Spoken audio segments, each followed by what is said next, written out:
If the Democrats win, I will accept the result, but I'm not going to ignore fraud, regardless of what happens. Was there fraud in 2020?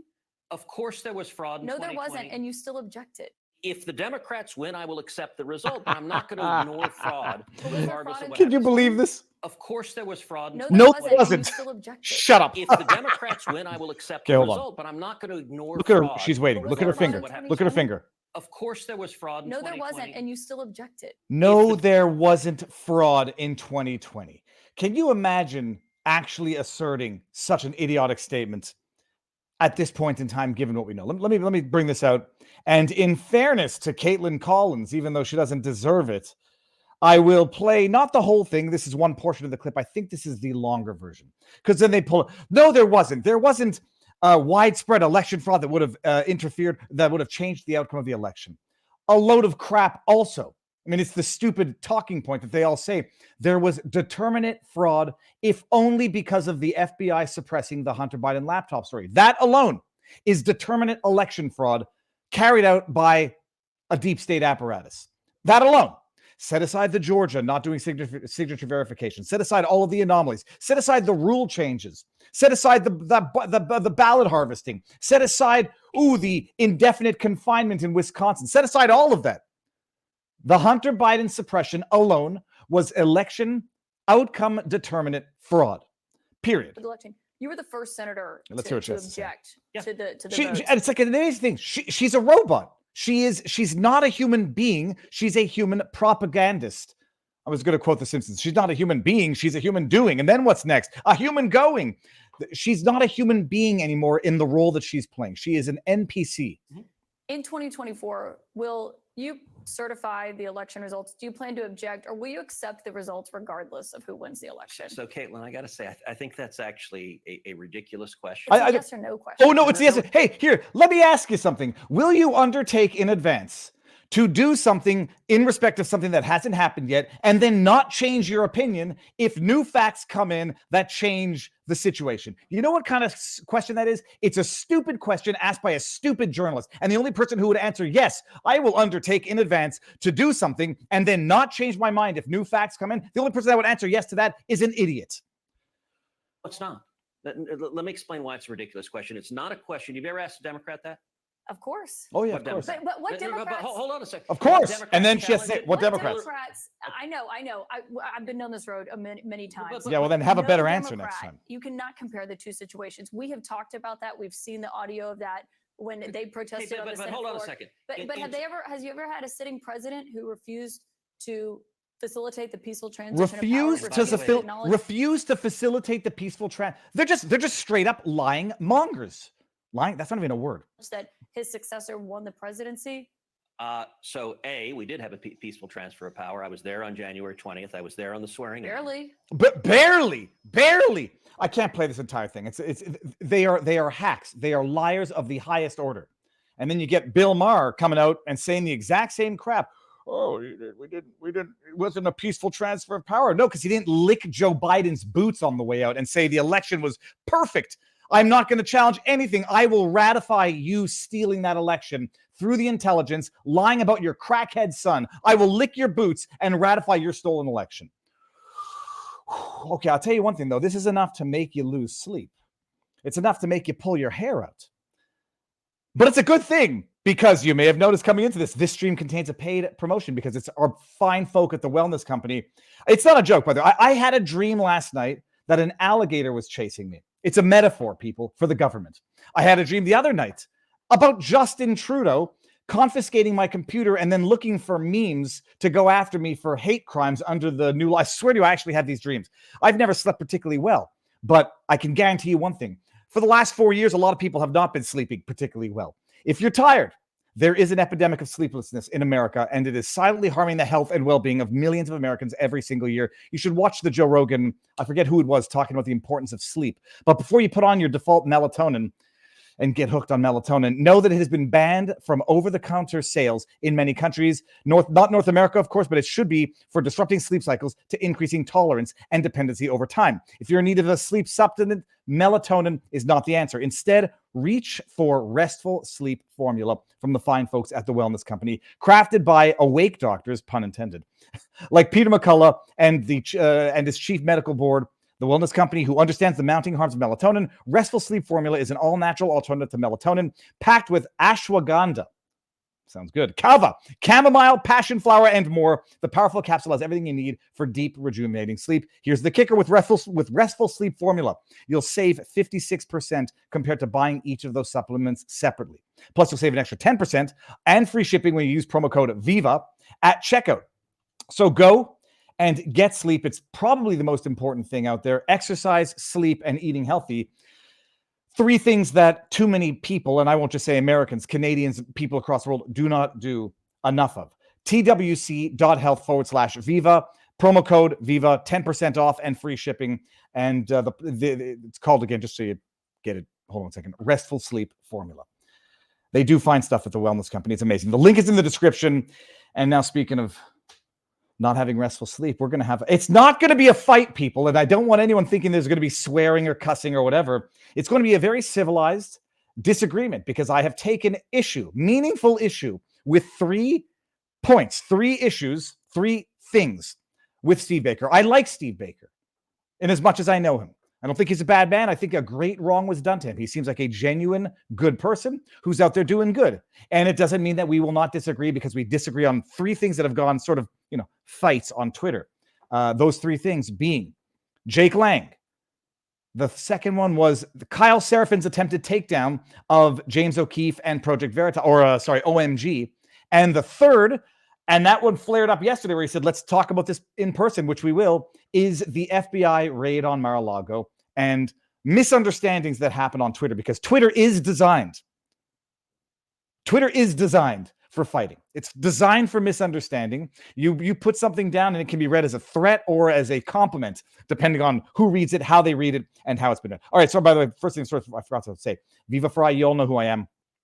We might stay on YouTube the entire time. We'll see how this progresses. Rumble and vivabarneslaw.locals.com. I should have made sure that we are, in fact, live on Rumble, because they updated their server yesterday. And, okay, good. We're live on Viva Barnes. Pause here. Windows. Okay, hold on. Let me get past this ad here. Okay, so we're live on Rumble and vivabarneslaw.locals.com. Do I see my podium? I do. Hold on. Let me see the audio. There's audio issues. Is it working? Okay, it sounds like the audio is working there. And let me just make sure. These beautiful things that you might see from time to time, super chats, Rumble rants, and in Locals tips. Thank you very much. YouTube takes 30% of that. So if you want to support the channel, Rumble is the better alternative with Rumble rants, or join at vivabarneslaw.locals.com. $10 a month or $100 a year if you get the whole thing in 1 year's slots. On my way to the Libertarian National Convention in DC as a delegate, excited to see Trump speak. Rumor is RFK going too. Weekend will be interesting. For show, will at Watchman State. All right, well, let's see. I got the guest in the back. Our guest, Steve Baker. It's going to be fantastic. Let me just make sure that everything is good here in Locals. Okay, seems like it is. Is chat working? And then test. Everything good. Let's see here. All right, Steve, I'm bringing you in. Steve this is his second appearance on the show right now. And the subject matter will be a little bit different, but it'll overlap a little bit, because I need to know an update on what's going on with you now. Steve, yeah. For those who don't know who you are, tell the world 30,000-foot overview. Recap our last interview. Oh, our last interview? If I recap the last 24 hours, though, then I have to tell everybody that I'm a Fed, that I'm, I have cut a deal, with Merrick Garland, which is why I've taken the position that I've taken in the last 48 hours on this, this Mar-a-Lago story. Well, in fairness, they've been calling you a Fed since the Project Veritas debacle as well. Well, no, anything that I disagree with, or anyone that I disagree with, that person then calls me a Fed. That's the way Twitter works, as you know. And in fact, the other thing that gets me labeled a Fed is if somebody, sends me a story, their story. They have the breaking story that's going to take down the government, that's going to take down the Biden administration, or is going to blow January 6th, wide open. And then when I look at their story, and their story is not really a story, it's a hypothesis or it's a theory that they have. And there's no foundation to it. There's no paperwork, there's no backing, there's no evidence, there's no witnesses to whatever their theory is. If I don't run with that story, then I'm a Fed. I'm controlled opposition. So that's how this works. And Well, Steve, I'll tell you something. I'll mail you this in the mail. This is a Diagolon ring, and if you receive this and are in possession of it, you will also be a Fed up in Canada. That's a joke, and that was a gift from someone who sent this to me. But like, I appreciate it. You're on the internet long enough, you reach enough people, you become a Nazi and a Zionist at the same time. You become controlled opposition. You become a Fed. Now, I say one thing: you're entitled to be wrong without being a Fed, and you're entitled to be a Fed without being wrong. But there might be some overlap of the two there. I'm joking, and I don't really think you're a Fed, although I think some behavior from others who have been in intelligence is much more questionable. Yeah. You've never been in intelligence in your life, right? As far as I recall. That's correct. I mean, other than the fact that my father was a private investigator, so there's that. I'm sure somebody will read something into that one. So you're not we won't go over the entire interview, but you were never a journalist by trade. What did you do again by work, and you found yourself accidentally in journalism? Yeah, no, I have been a lifelong musician. I've been a professional musician since I was a teenager. I've been a touring musician since I was 19. And then I also found myself active in various other aspects of the music industry, everything from concert promotions. I've done over 1,000 shows as a concert promoter, artist management, things of that nature. And then, of course, in the last 20 plus years of my life, I actually went back to performance and had 3 of my own bands and was making a living as a performing musician. And so, but over the last 30 years, I've also been a hobbyist political, shit poster writer, whatever. With the advent of, the internet back when we, used to be on Prodigy and CompuServe, and then it was AOL, and then AOL became MySpace, and MySpace became Facebook, and then that became a blog. And so I followed that progression and built, a following of tens of thousands of people that apparently liked what I wrote and followed what I did. And then COVID came around and kicked my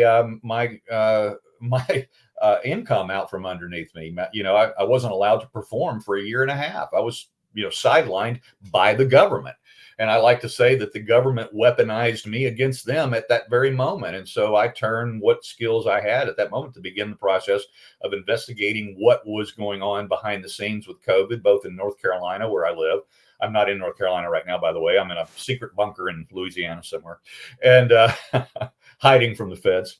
But the point being is that that really changed the trajectory, because at that moment, I was 60 years old at the time when COVID happened and when the lockdowns began. And so I basically made a decision at that time to make a career move, to make a kind of a reinvention. And again, the way I like to explain it is I didn't quit playing music. I didn't give up on my lifelong love of being a trumpet player and a singer.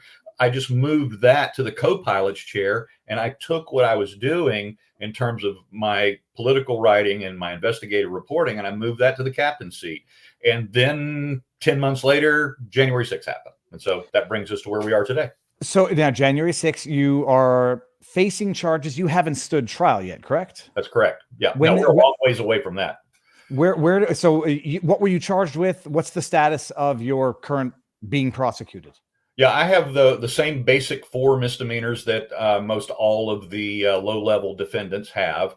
They did everything in their power to try and hang a felony on me. Of course, I was nonviolent. I wasn't attacking anybody. I wasn't, kicking in doors or windows or anything of that nature. And even though they took this to a grand jury, even a DC grand jury, they couldn't talk. They say you can, indict a ham sandwich with a DC grand jury, but they weren't even able to do that there. So they hit me with the 4 basic misdemeanors. I had to self-surrender, as it were, on March 1st in Dallas. That's where the famous perp walk happened, and that was caught on camera. And then the process starts, and I'm going through a couple of things that I'm not happy about right now. Last Tuesday, we had a published minute order from Judge Christopher Cooper, my judge over my case, denying our motion for me to have my firearm, gun rights restored. And then also, even though they don't have any travel restrictions on me, like almost all 100% of the other January 6th defendants have, I do not have any travel restrictions. So the only thing I have to do is I have to notify my pretrial services officer anytime I travel and where I go. That sounds like kind of a restriction. So you have to notify them for what purpose if there's no restrictions, so they know where you are? Exactly. In fact, the first time I notified them that I was going to DC, the PSO in DC contacted my North Carolina PSO and said, "Oh, you have to get where he's going, who he's meeting with. We need to know where he's staying, and we need to know we need to have an emergency contact person." And I called my attorney up and I said, "I don't have to do that, do I?" And he goes, "No." He said, "Hell no." He goes, "That's not in the language at all." He said, "You just call him back and tell him no." So I did. So I called him back and said, "No, I don't have to do that." And they responded and said, "Yep, you're right. You don't have to." But they were pushing it to see if that was something I would do. And so what we are arguing, and what we argued in our motion, was the fact that when I go to DC, first of all, I'm meeting with sources. I'm meeting with congressmen. I'm meeting with congressional staff. I'm meeting with congressional investigators on the investigative stories that I'm working on for the Blaze. And so we feel like that it is in fact an infringement, as do the congressmen that I'm meeting with, that I should be notifying the Department of Justice, which is part of the executive branch, when I'm meeting with the legislative branch. They see that as a separation of powers issue. And so that's the point. And then look, it's a privacy issue as well. It's none of their freaking business who I'm meeting with. I do wonder if it's not an entrapment, but trying to get, I don't know if you have to make the statement under oath, whereas if you lie to them or you go somewhere else and then they say you lied to us and went somewhere else and now we can go after you for another reason. But hold on. You're facing 4 misdemeanor charges. I don't parading and picketing in a restricted area, whatever. Yeah. You lost your firearm rights? Yes. And that's also common. And this is the justification that they give for that. They say that you are a potential threat, even though they haven't deemed you a threat to society, because your PSO has to make random and unannounced visits to your home. PSO is personal pretrial services officer. Pretrial service officer. So you are in fact you're on bail and you have conditions. It's technically bail, although I didn't have to pay bail. Right. Okay. So there are conditions, but here's the thing, and I'm sure you're aware of this, is that there's only 2 reasons for pretrial restrictions. That is that you're a potential flight risk or a security risk. The government has not even made that argument. In fact, they did not even put in my restrictions that I can't travel internationally. I am actually allowed to travel internationally. No other January 6th defendant is, which of course other people will say that proves you're fed. You're fed.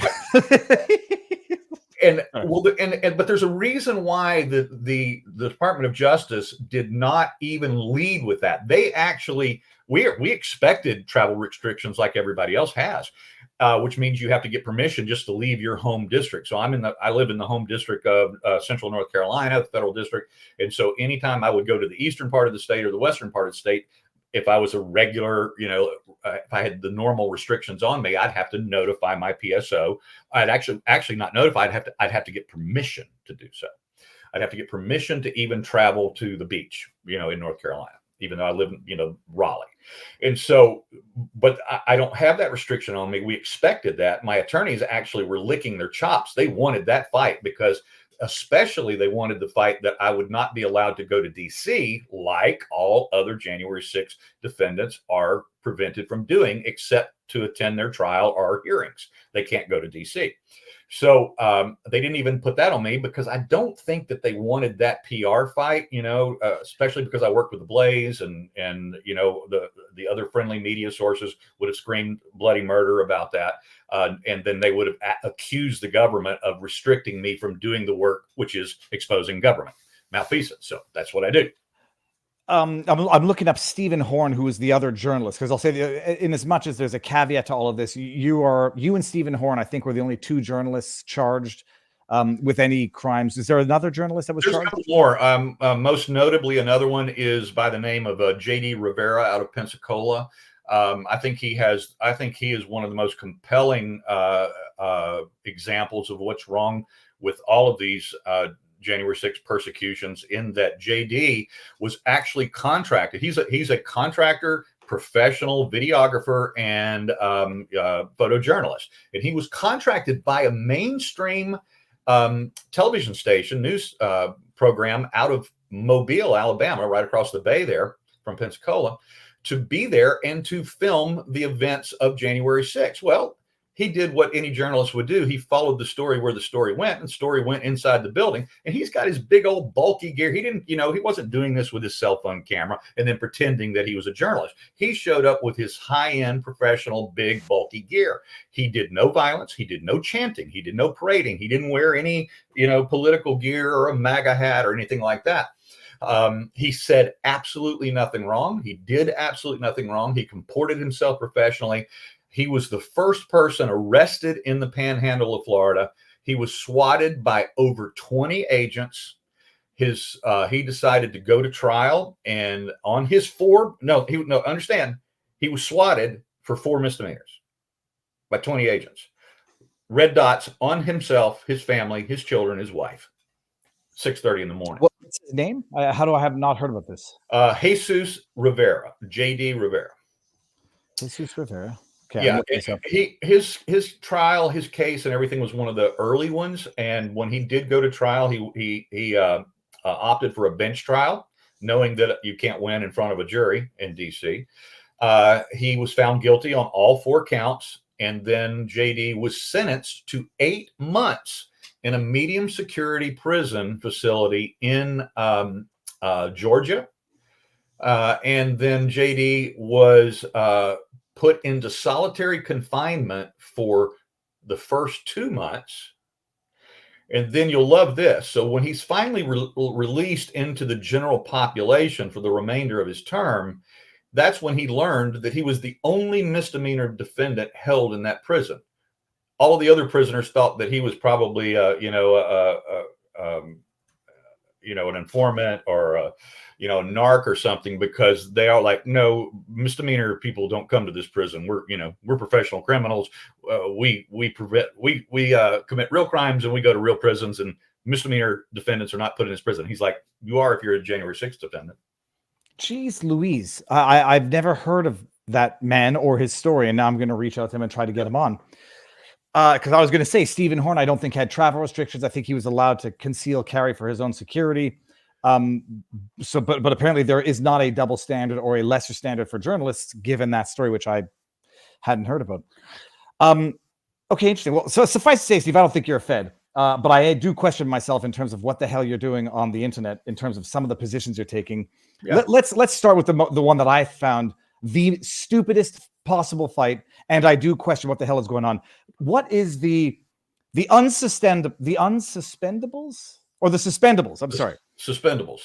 So I noticed a pattern of behavior coming from 4 people who identified themselves as suspendables. You, Kyle Seraphin, and I forget the names of the other 2, but all 4 of you were taking really, really, in my humble view, ridiculous, and I dare even say stupid positions, specifically on James O'Keefe, OMG, and that drunk lady in the bar. Before we even get into that, and for those of you who don't know, I'll read the tweet, Kyle Seraphin's tweet, which sort of led to our first major public Twitter disagreement. What is the suspendables? Are you still coalesced? And are you drinking Diet Monster? I am, because I've had some dental work done this week, and I was told I cannot drink coffee or smoke cigars for 2 weeks. So I'm trying to get my caffeine from this. I was going to say the order something like this is not an ad and they're not a sponsor, but I would buy into the company True North. It's carbonated seltzer water, and it's a sucralose. I'm realizing how terrible sucralose artificial sweeteners are, even the stevia. So I have to give up on Celsius because I don't like sucralose and I think it upsets my stomach. But sensitive hypochondriac. What are the suspendables? The suspendables was started by these FBI whistleblowers, and there are others that are not as prominent and as well known as the three that you're mentioning. Obviously, Kyle Seraphin. The other one is Steve Friend, and then Garrett O'Boyle. Those have been the most vocal and upfront about what they're going through as whistleblowers and what they've been put through by the government, that sort of thing. And so it was just a play on the word, the suspendables. I thought that it went all the way back to the old FBI show, The Untouchables. I thought it was a play on that. But I think it's a more, I'm trying to remember what the more current, shows you how good of a suspendable I am. I think the idea was that they were FBI agents who refused to comply or whistle blew, and then they got suspended. So they're called the suspendables. Yeah. Okay. That's the bottom. And and the names don't, I'm not trying to put anyone on blast. I just noticed that the bizarre behavior that I noticed came from 3 of them. I don't know the other 2 names and yourself. And it's like, well, what the hell's going on here? Okay, let me bring up we're doing 3 things. Your position on Jake Lang, which I disagree with, your public position. The issue that happened with not Project Veritas, OMG and James O'Keefe, which I think was a takedown. I think it was an attempt at a takedown. And I think that Kyle Seraphin's tweet was wrong, misleading, and I have my questions as to why. But let me bring it up here. Kyle Seraphin. Okay, this was the alleged, whatever. I'll read the tweet. Kyle Seraphin. This is footage shot by James O'Keefe. He shared with his team at O'Keefe Media. This is what many of you apologized for this week. I didn't see anybody apologizing for this. This was, from my understanding of the context, a video that James recorded when he was at a bar and had an encounter, decided not to use it, had shared it with the team internally, and Kyle Seraphin is suggesting that the team was apologizing. Someone leaked it to him, and I don't know how it was leaked to him. Okay. Any of you have daughters in college, tugging at the emotional victim, appealing to that. This young woman is half James' age, suggesting in my mind that something bad happened here, that James was exploiting her. It has to be sexual in my mind, because otherwise you don't say things like that. She needed an ambulance, knew exactly what night I called about, and had retained counsel. When you let your ethics and morals slip, you'll do this for a story. I saw that tweet. I'm going to take it out of the screen now. I saw that tweet and I said, holy hell, what did James do? Did he sleep with an underage girl to try to get a story? Did he ply an underage girl? Did he abuse somebody? She needed an ambulance. It's a 15-minute video of James at a bar with another guy that I think they're not affiliated, although maybe they know each other, and some really drunk French chick who says that she works for Chuck Schumer. And I watched the 15-minute video and I'm like, and I put out a tweet, and luckily it ratioed the living bejesus out of Kyle. What the hell are you doing? This doesn't, you suggested in that tweet, for anybody who doesn't read the video, is going to leave a very, very and wrongful negative suggestion as to what James did. It was James recording. The girl was drunk, that she was making some sex jokes with the other guy, but he's got a big penis and yada, yada. 2 people acting like idiots, but that's what happens at bars. And then I put out my tweet. I said, this is terrible what you're doing. I've watched the entire video. Nothing wrong happened in this video. By the way, you leaked it or you published it, Kyle, which is more damaging than anything James did. And and then you take the position, Stephen. It's crazy to me that it was a question of chivalry. That it was, he should have called the ambulance and he should have told the girl to stop drinking and he shouldn't have offered to get her another drink, although we never see him get her a drink. And so, Steve, do you not see anything wrong with what Kyle Seraphin did? I don't want to cause fights among the suspendables, but you understand what is really, really misleading about Kyle's tweet? First of all, I'm not going to speak for Kyle. I'll speak for myself, in my opinion. I had the opportunity to review that before Kyle ever put it out. I saw it a couple days before. Myself, Blaze editors, we decided not to even do a story on it. And then if I recall correctly, I never even shared the video on my feed. I did comment once the kerfuffle began, and everyone was fully engaged in that.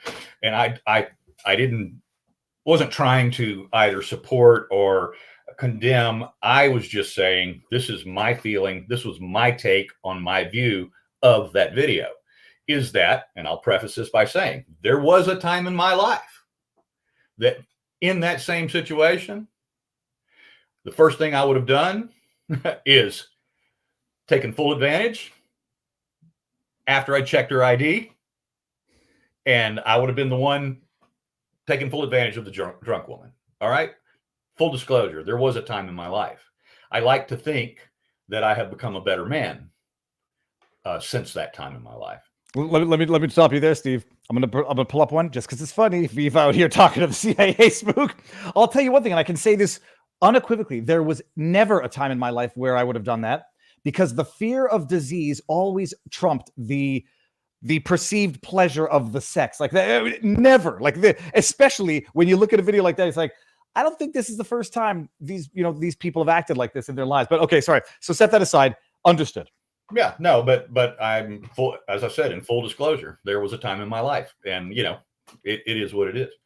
And so with that said, the other thing that would not have happened in that circumstance with me at any time in my life would have been a camera running, B, especially being a public figure, would there have been a camera running that I would have been aware of, or certainly operating myself. And then ultimately what the point that I was trying to make is that O'Keefe, and who I've been a big fan of, I have posted and re-quoted and reposted so many of his stories over the years, and been a big fan of some of his work. I have not been a big fan of much of his latter work once he kind of got into what some people are calling grinder journalism, where they're going out and seducing gay people in a bar and getting them to brag and talk about their position and what they know and whatever federal organization they work for. That's not, in my mind, solid journalism, because again, over a few drinks, a guy trying to get laid, he's going to say a lot of stuff. And then you're going to get low-level contractors for the CIA bragging what they know about it, whether they know about it or not. And then as a result of that, where have those stories gone? What have they done? What have they created? Has there been any investigations following up on those stories? Of course not, because it's not good journalism. That's a personal criticism. That doesn't take away from his past good work, which I think he has done. The other thing specifically related to the video that Kyle published is that I would have expected a guy who was, the face of Project Veritas, truth, virtue, that he would have, knowing that a camera was running. Well, it was his camera. Yes, exactly. Would have engaged in something a little bit more virtuous than what he did. And that's why I say, and that's why I put the caveat to say, we've all sinned and come short of the glory of God. All right. I have sinned and come short of the glory of God. I'm hopeful, I'm thankful that none of it got, captured on camera like that.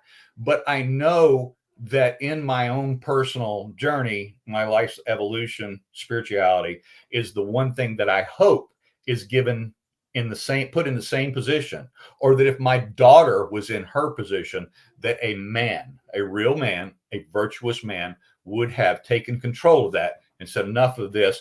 This woman's clearly not functioning properly because of the overindulgence, because she was clearly overindulged. Well, I have not a different take on whether or not she was overindulged. She was a drunk chick, and that dude, I mean, it's embarrassing to watch the two of them do that, but that's what people do at bars. I mean, that's what, especially at a certain age, which it will leave lifelong scars, emotional and spiritual and other. But okay. First of all, to the criticism of James, it's interesting, or of his work and what they call, I mean, I'd never heard of the term grinder journalism, but I did notice some trends as to which loose lips are sinking ships. Mm-hmm. I don't fault no investigations happening, because they're not going to happen. It's the corrupt swamp investigating itself. My observation is not that his journalism, the undercover stuff with I'm not going to get the guy's name, but the one having dinner with the woman recently. Well, the last one. Oh, by the way, all that to say, all of this attack on James came a week before his video about the CIA was about to drop, which caused people to have more questions. That video just confirmed what we already knew. It's like, we already know this stuff. It's just video confirmation of the same, and yet nothing's happening. So I don't fault James for that. But James recorded that himself and decided not to publish. I think he had damn good reasons not to. The woman would be easily identifiable. It would be very embarrassing for her. And it didn't reveal anything. I'm convinced, given the way people treated James and what Kyle Seraphin described it as, had he not recorded it, she would have accused him of something. Like, I think he recorded his insurance and it paid off his insurance. Maybe so, but he obviously released it to somebody because it got out of his phone and ended up, and by some path or mechanism into, Kyle Seraphin's archive. So it got released by somebody someplace somewhere. Yeah, and some might say feds trying to take down James O'Keefe, leaking it to Kyle Seraphin. So Kyle Seraphin, I don't, les absents ont toujours tort, as we say in French. Those who are not there are always wrong. But, he describes himself as, let me just get to it, recovering. I think it was a recovering FBI agent. Now, right. I've never been in intelligence. I just know the memes that there is no former intelligence. Once intelligence, always intelligence. And so I view even Jack Posobiec with a little bit, I'm joking, but, there is that meme, or there is that, idea. And the idea that this, what I believe is a thorough, immoral, and dishonest description of the video, a week before James is going to release that other video, I forget what the guy's name was, that was going to expose this CIA contractor admitting that they're withholding information from Trump. I mean, you cannot connect those dots, but you can't pretend that they don't exist. And I found your position very, very bizarre. I appreciate the chivalry argument. The flip side is you're at a bar with a DC chick who's getting drunk and living a debaucherous life. And you want, like, the expectation is that James is going to be like the male Karen and say, no, young lady, you've had too much to drink and this bar shouldn't have been serving you. And now I'm going to call the manager on all of you. I mean, like, it was irrational. And I would say, like, unreasonable critique of James. As far as you're concerned, that's my perspective. Well, I mean, we're going to disagree on that. As I said, I have been on stage 45 years of my life. I've seen everything at a bar. I have played thousands of nightclub gigs in my lifetime. And I have seen everything. And we all know when somebody is beyond their point of being able to be rational and make safe and rational decisions. In my opinion, this young woman was far beyond that. Now, what we have learned since then is that, and this is not O'Keefe's fault, we've since learned that on that evening, she was 19 years old. She was not even 20 yet. We have learned that she, in fact, was taken away in an ambulance for alcohol poisoning that night. And so we know that. And then in addition to that, as I said, I would have hoped, if it had been my daughter, as I said, that somebody would have intervened before something really bad could happen. You say, I have questions because I asked the question multiple times, and I don't expect an answer, but I certainly didn't get one. Did anyone file a complaint against the bar? And what medical evidence, other than the mere suggestion that she was taken away in an ambulance? I mean, that she called an attorney. I mean, who's got any evidence of this to substantiate those accusations? Yeah. This is the work of investigators that have done this and have been talking to her and her father and her attorney and have learned these things. But it's not something that I'm involved in, and I'm just repeating what I've been told right now. So I don't have the evidence in my hands either. All right, and and with respect to the suspendables, I mean, other than carrying the moniker, or is there any sort of informal or formal organization affiliation or adherence of rules? No, it's in fact, I was made an honorary suspendable because of what I'm going through and the persecution that I've been facing from the FBI for over 3 years. So they made me a honorary suspendable. And I have I have the lapel badge, but that's about the only, we don't have a secret handshake yet. And we're not meeting at Bohemian Grove yet. So we don't have any of those things going for us. I'll answer a couple of questions. No, James O'Keefe was not the bartender. Someone else said, so James did nothing. And that is the bottle. First of all, she was piss drunk, if she was that piss drunk, before she even met James. Yeah. Now I'll have a question, because I don't know if you know this, and I'll squeak out some private details or undisclosed details. Does she actually work for Chuck Schumer? I don't know. The other question I had was, okay, I won't ask that. What we're going to do, by the way, we're not going to change anything on our end, Steve. We're going to go over to Rumble now. So here's the link to Rumble. And let me just actually see something if there's any Rumble for answer questions in here. Okay, there's none. And in Viva Barnes Law, we got one tip. It says, did you get AK Kamara for an interview yet? Screen grabbed. Okay. We're going to end it on YouTube, and we're going to carry on the next two issues that I have. Anything else about that event? So that's all that happened. Why did she call Kyle Seraphin? Or why did Kyle call her? What is going? I don't know if you know, and maybe I would ask Kyle if he would come on. What the hell how did he get involved in this, and why is he reaching out to her seemingly to take down James O'Keefe? Yeah, no, my personal, now I can't tell you that I know. As I said, I'm not going to speak for Kyle. I don't know how, why, where the connection came in. Don't know how he got the video. Don't know why he's spoken to them. I don't know why, what his interest was in that situation. Except that I will tell you this, and this is me from 30,000 foot view, looking at the other three guys that we're talking about here, Kyle, Steve, and Garrett. They're very devout in their faith, and I think that they just saw probably what I saw as well. That a disappointment in a quote unquote perceived to be conservative or right leaning media figure, leader, influencer, not intervening in a situation where that was a perfect example for him to come off as a knight in shining armor. He didn't. He opted to just video 15 minutes of sleaze. No, I'm telling you, had he not videoed that 15 minutes of sleaze, I think she would have accused him of something, or he would have been accused of something, and there would have been no video evidence to prove that he did absolutely nothing. The other guy is this, God, it's not my scene. It's never been my scene, but. Yeah. All right, we're ending on YouTube. The other two issues, Jake Lang and the FBI. This is the one everyone's gonna come over anyhow. But yes, the FBI. And I know you've been misstated as saying it's totally normal. You're saying it's not. We'll get there. Okay, ending on YouTube. Come on over to Rumble or vivabarneslaw.locals.com now. All right, part two, Jake Lang. I'm picking your public posts on this because this is where I also. Look, I had no idea that when I was interviewing Jake, it was going to be controversial, because I thought there was relative unification behind all of the victims of the January 6th persecution. And I do consider that even the ones who engaged in violence, to the extent that they were not treated as similarly to other people under similar circumstances. And the leading one I can think of is 5 illegal immigrants beat up a cop in New York City, and they're out back on the streets the same day. The dude flipping the middle bird, it has now been confirmed, was not one of the 5 originally identified as having hit the beat up the cops. So don't repeat that disinformation or incorrect information.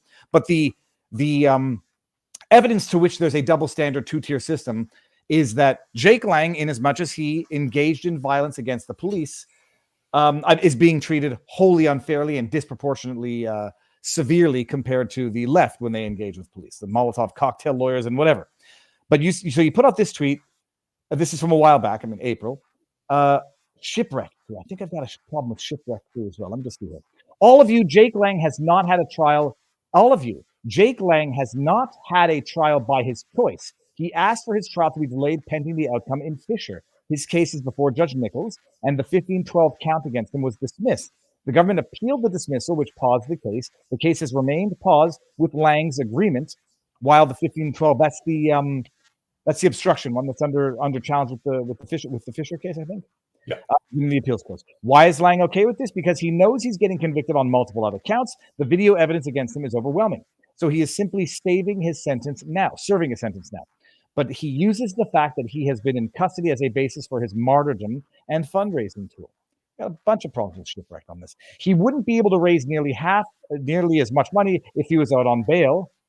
Unclear about that. It's all a multifaceted money-making exercise. When people accuse someone who's been locked in solitary of doing it for money, I say you're an effing idiot who should not be. I'm not talking about you. I'm talking about Shipwreck right now. an effing idiot who should not be taken seriously evermore going forward.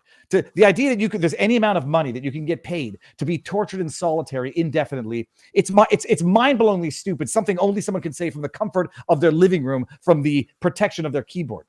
But you said, and you sort of ratified some of it, as I've been telling all who ask, Jake Lang hasn't had a trial yet because of his own machinations, not because of even more corrupt Justice Department doings. Okay, let me bring this one back out so I can get back to you here.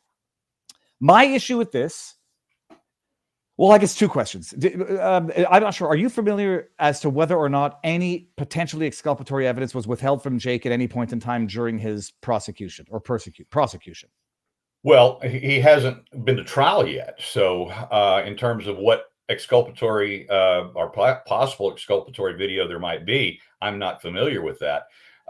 He certainly had over 3 years to develop his war chest of exculpatory videos and evidence if it exists. But I've interviewed Jake. I did a couple hours with Jake myself, and I can tell you that he, by his own personal testimony, says openly that he believes that he was called of God to be in that moment, to be in that place, and that God himself delivered unto him that gas mask, the shield, and the baseball bat. This is his testimony. No, well, I noticed someone in the comments in the chat, and when I interviewed him, said, because he did describe it, the bat, did he say manifested or appeared? It's one of the two terms, and that's materialized. Thank you. That's it.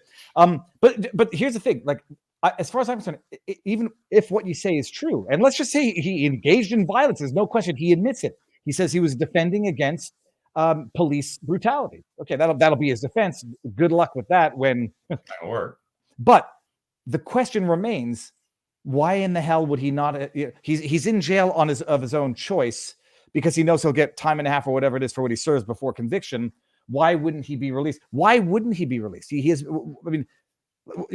was denied bail he was denied bail release, correct? Yeah. Okay. So the question is this. You would concede that even if he's guilty of what he's being accused of, he should have been granted bail. He should have had a speedy trial in a fair jurisdiction where the punishment should fit the crime. And I think you'd concede that he hasn't been.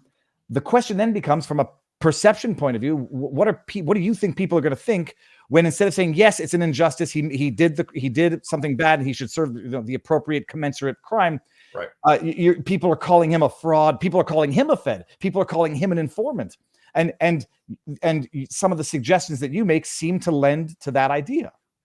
First of all, go back and read that last sentence I wrote in my tweet again and see exactly what I said. Let's analyze the actual words I used.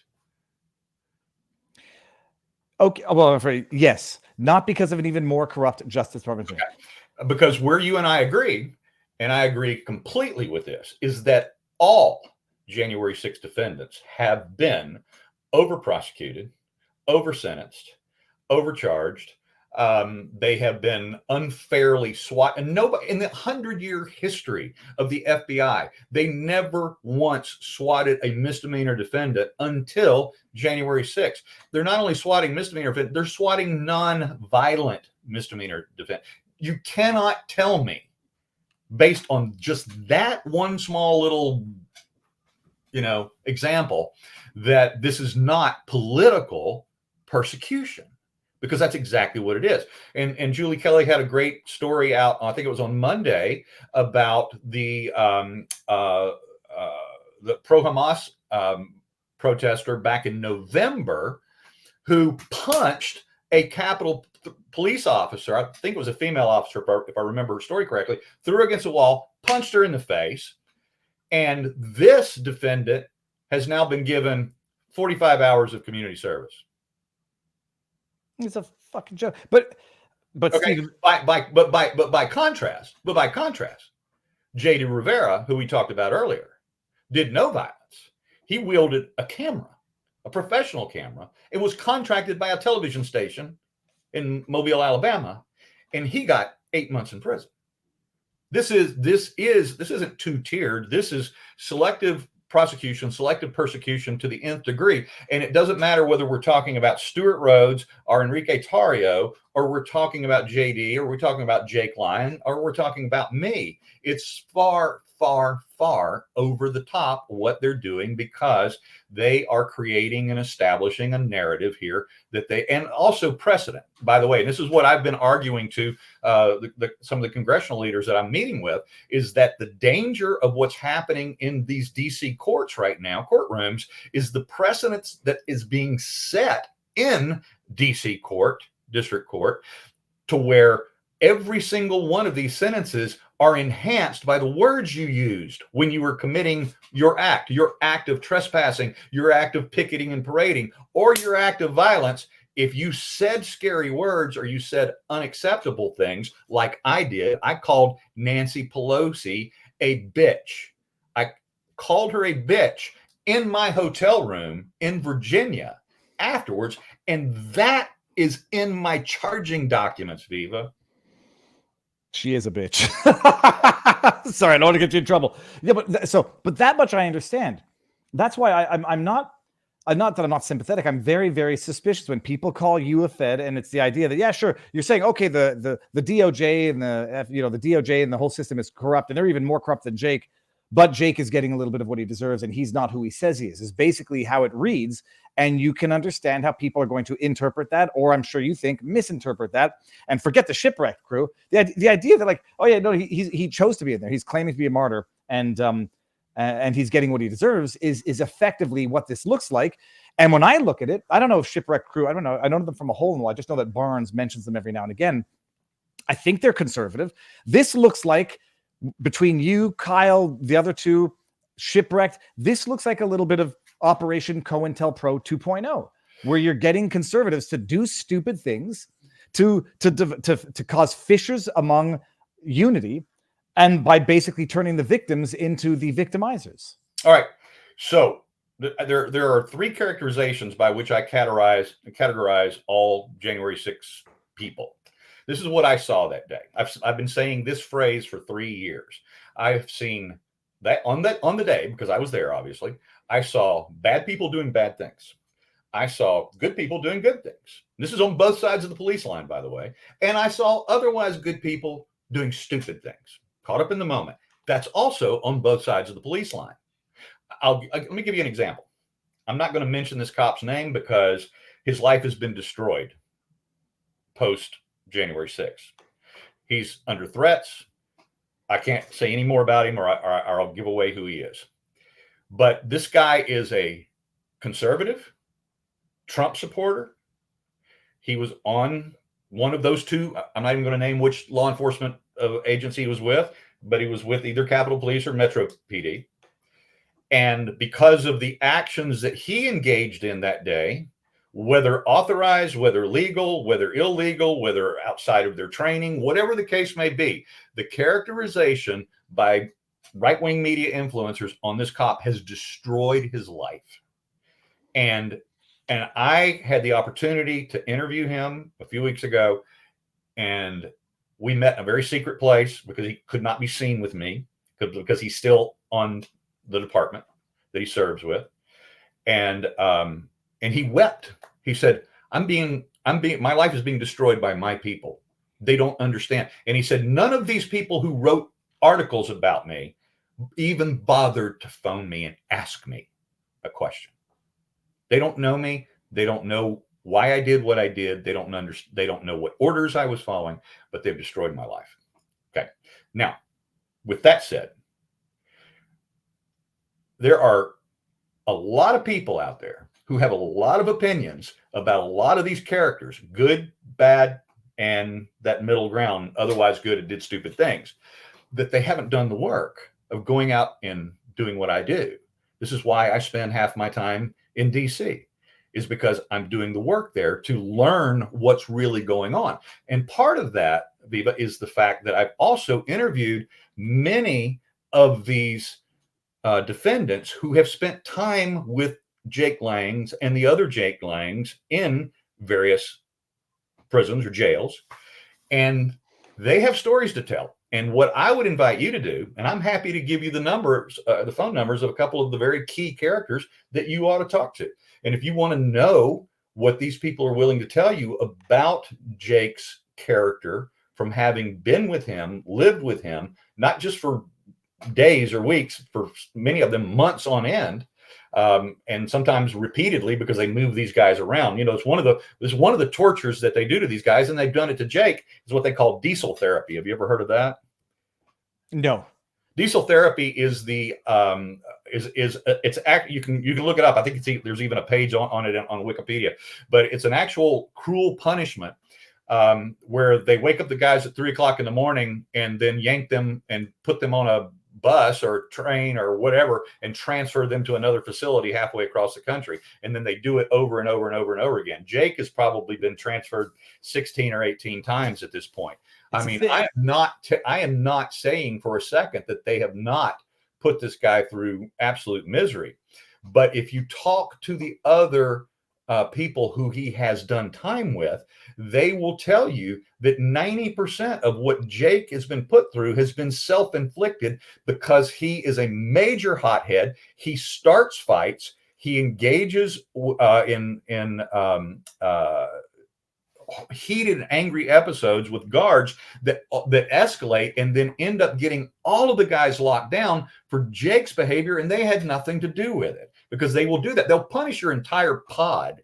For instance, if one guy gets out of line, because you know part of keeping prisoners in line is you know the whole idea. If one guy does it, I'm going to punish everybody. So they try to get everybody to look after each other in that manner and keep things calm.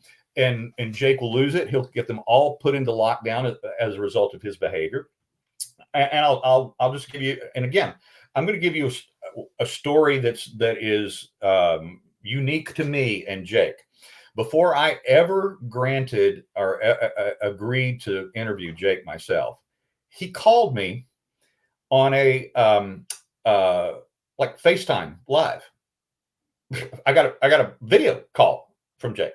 Well, these prisoners can't do video calls, so not on their prison phone, and so he's laying in his bunk and he's showing me his face and talking, and then he walks over and he shows me a video out of his little window and what he can see from his prison cell there in Brooklyn, and I go, "How'd you get that phone?" He goes, "Don't ask," and I said, "No, seriously, how do you go?" And he goes, and by the way, he said, when we do the interview, he goes, please don't mention that I've got this cell phone. But when you do an interview with Jake and you do, and he does podcasts and he calls into these spaces on Twitter, he's doing this on a cell phone that he's paying by the testimony or the stories of the guys he spent time with. Anywhere from $2,000 to $2,500 a month from a prison guard is what he's paying them to have access to these phones. So that's why when you get a call from Jake, you don't get the announcement prison call. You were receiving a call from such and such federal facility. Will you accept this call? And then you say yes, and then the call comes on, and then you get a warning at 14 minutes. You have 1 minute left, and then at 15 minutes, it's over with. It cuts off. That doesn't happen when you talk to Jake. And that's why it didn't happen with you. Yeah, but not to be rude, as you say, I'm thinking, okay, who cares? He has the means. Apparently, when I interviewed him, he said he comes from a decent family with means, not a decent family, but a family with decent means. And so he's paying $2,000 a month for a cell so that he can do podcasts. So what? I mean, what the hell does that prove? Well, it's illegal for one. It's I presume policy. He's getting by with it. A lot of people think, more power to him, and that's fine. I've only ever pointed it out as a statement of fact, not as a crime or no. But you're making me like him more now, because the dude is risking his own personal well-being so that he can bring awareness and raise money. When you talk about raising money, I mean, he's not pocketing this money himself, unless he is, but I don't think he is, because I think it's been pretty transparent. He's raising money for, what's it called, commissary for other prisoners. I mean, he's given away. I mean, first of all, he's raised hundreds of thousands of dollars. Yeah, and he has given away, thousands upon thousands to other prisoners for commissary. He's paid legal fees. And by and large, and again, if you talk to the guys who have served with him, many of those guys have refused to take those payments because they know his character. And again, I'll give you their phone numbers and you can talk to them directly. You can pre-interview them, and then you can get them on the air if they're willing to come on and talk directly about Jake Lang. But the bottom line is that the guys who are accepting money from him, they speak highly of Jake Lang. The guys who have not accepted money from him, they don't. And they claim that they don't accept money from him, that they've turned down money, or they stopped taking money from him specifically because of his character and because of the nature of the way he's operating. And they believe, and again, I'm telling you what I hear back from the guys who have served with him. Yeah, I mean, it's getting. I mean, not to be judgmental. That's smelling a little too gossipy for me. I have no doubt you can find people who hate people, and when you're stuck in jail, geez, I can't imagine any more hell of other people other than solitary confinement. I'm not sure what's worse though, solitary or being stuck with someone who you don't like. But anyways, I'm not swayed by that explanation. I do think the shipwreck crew and people attacking Jake. I mean, first of all, he misbehaves. But shit, the guy's been psychologically tortured for 3 years. I'm surprised that he's not more broken than he is. He seems to, his faith in God seems to be carrying him through it. But I'm surprised he's not more broken than he is. And all that I say, just to end, we can end this because I don't want it to get too like catfighty and gossipy, but. If that's the worst of it, I just see like going after someone like Jake, or I even would dare say going after any of the January 6'ers, even the ones who admit to violence and just say, treat me equally under the law. It looks, I won't say fetty, but it definitely looks COINTELPRO-y where we're like, what, instead of being unified, now we're going to say, well, I was only there with my camera, so I'm really the victim. Jake was there with a baseball bat, so he's kind of getting what he deserves, and don't lump me together. That looks like the divide and conquer that I'm sure a Fed. No, but I began this part of our conversation by clearly delineating myself from that. I believe as well that Jake has been over prosecuted. I mean, any of these guys for their offenses, we can show 1,000 other examples in the federal court system where these types of defendants were given the opportunity for bail and for pretrial release, and these guys have been denied that. But back to Ship's main contention to begin with is that he is only still sitting where he's sitting right now in pretrial detention by his choice. Yeah. This is Lang's legal maneuvering. That's his choice. Now, first I fundamentally disagree with that, because the idea is now that I'm fairly certain I run the risk of being wrong, but I don't think I am. I'm fairly certain a substantial amount of exculpatory evidence was withheld from Jake for a material period of time. And the idea is saying he could have gone to trial already. Yeah, that's what the Canadian side, that's what the prosecution would have loved. Rush them to trial while you know that you're withholding exculpatory information so that they don't have a fair trial. So it's like, yeah, rush to an unfair trial or suffer in jail and hope that you get a fair trial at the end of the day. So I don't think that's fair criticism. Well, there's no exculpatory video being withheld at that tunnel battle. That tunnel battle is filmed, videoed, released, publicly available from every possible angle. Every move he made during that time is on camera. So he may think that he has exculpatory evidence that he's going to, and what he's going to argue is they attacked this lady. That's right, provocation. Back. Yeah, I mean, and we have seen, I won't say if it's exculpatory or not, but we have seen a video footage that was released showing rather improper police conduct, which could be clearly exculpatory. But that video is amply available. It's not being withheld from him. I mean, it's I'm not sure if it is or not now, but I believe it certainly was, and some stuff was at a given point in time, as it was with all the Jan 6'ers. Yeah, but Lang, I'm not saying that he shouldn't have been, but Lang, like others of his ilk and others that participated in the level of violence in which he did participate in, that have been held. Now, Viva, there are guys that participated in ample amount of violence that were not held in pretrial detention. It's every judge is different.